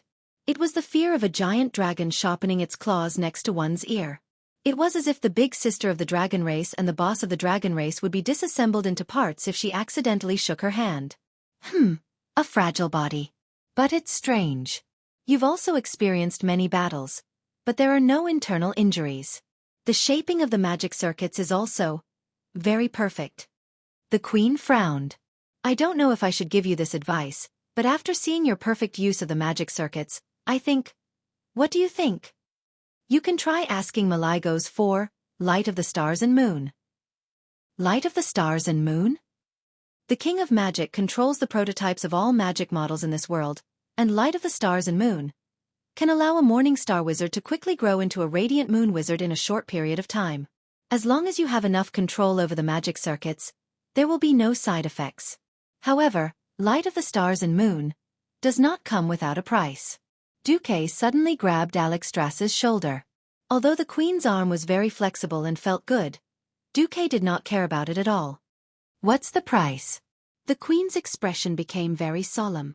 Malygos was given the duty of guarding all magic in the world of Azeroth by the Titans, so he thinks that he is the master of magic in Azeroth. For nearly 1,000 years, He has been very dissatisfied with the wanton abuse of magic by humans and the High Elves. Ha! Xueqi was non-committal. If there's a price you need to pay for Light of the Stars and Moon, it's Maligo's hatred. He believes that only a perfect creature like the dragon race is qualified to obtain Light of the Stars and Moon. If you force it, he will probably give it to you, but he will immediately hate you. This is enough to cancel out all the good feelings he has for you, and it will put your path of magic in great danger. The queen did not even notice the sarcastic smile on the corner of Xueqi's mouth. At the end of the day, she did not know why, but she wanted Xueqi to owe her a favor, or to return part of the favor. She knew very well that if she was willing to pay one of her dragon eggs for Xueqi, Maligos's expression would definitely be much better. However, things seemed to be developing in a direction she did not expect. Can Maligos burn my magic circuit from thousands of miles away? Of course not, but can he hide in his lair and forbid me from using any magic from thousands of miles away? No, but that. If he hates me, will it affect your or the Sleeping Dragon Temple's impression of me? Of course not, but then that's enough. I'll go find Maligos right now. Xueqi's attitude that everything was okay almost angered Alexstrasza to death. That was Maligos, the king of magic. Ordinary people would already tremble at the mention of his name. And you actually don't care about offending an ancient dragon guardian? Don't even mention the bear's heart and leopard's gall. Xueqi, are you trying to defy the heavens? Seeing that Xueqi was really going to find Maligos, Alexstrasza laughed angrily. Hey Xueqi, you really don't need me to help you? For my sake, at least Maligos won't do anything to you.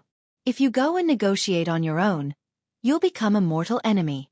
In the future, if Maligos doesn't like you and hunts you down, I won't care. Xueqi waved his hand. Don't worry, I don't care about a mere Maligos. In any case, that guy would be an idiot who would enter a dungeon and be killed by the players like a boss. Xueqi's next words were, in the entire dragon race, the only one I care about is you, Alexstrasza. In the future, you're the only one left of the 5 guardian dragons. I'd be stupid to farm the reputation of those who are destined to kneel. He did not realize at all that his words had a serious meaning. When the Red Dragon Queen heard this, there was a special emotional overtone. For a moment, the queen froze in place. You're tuning in to the Xueqi's Martial Arts Saga YouTube channel. Don't forget to subscribe and join us on this journey to catch the most captivating stories.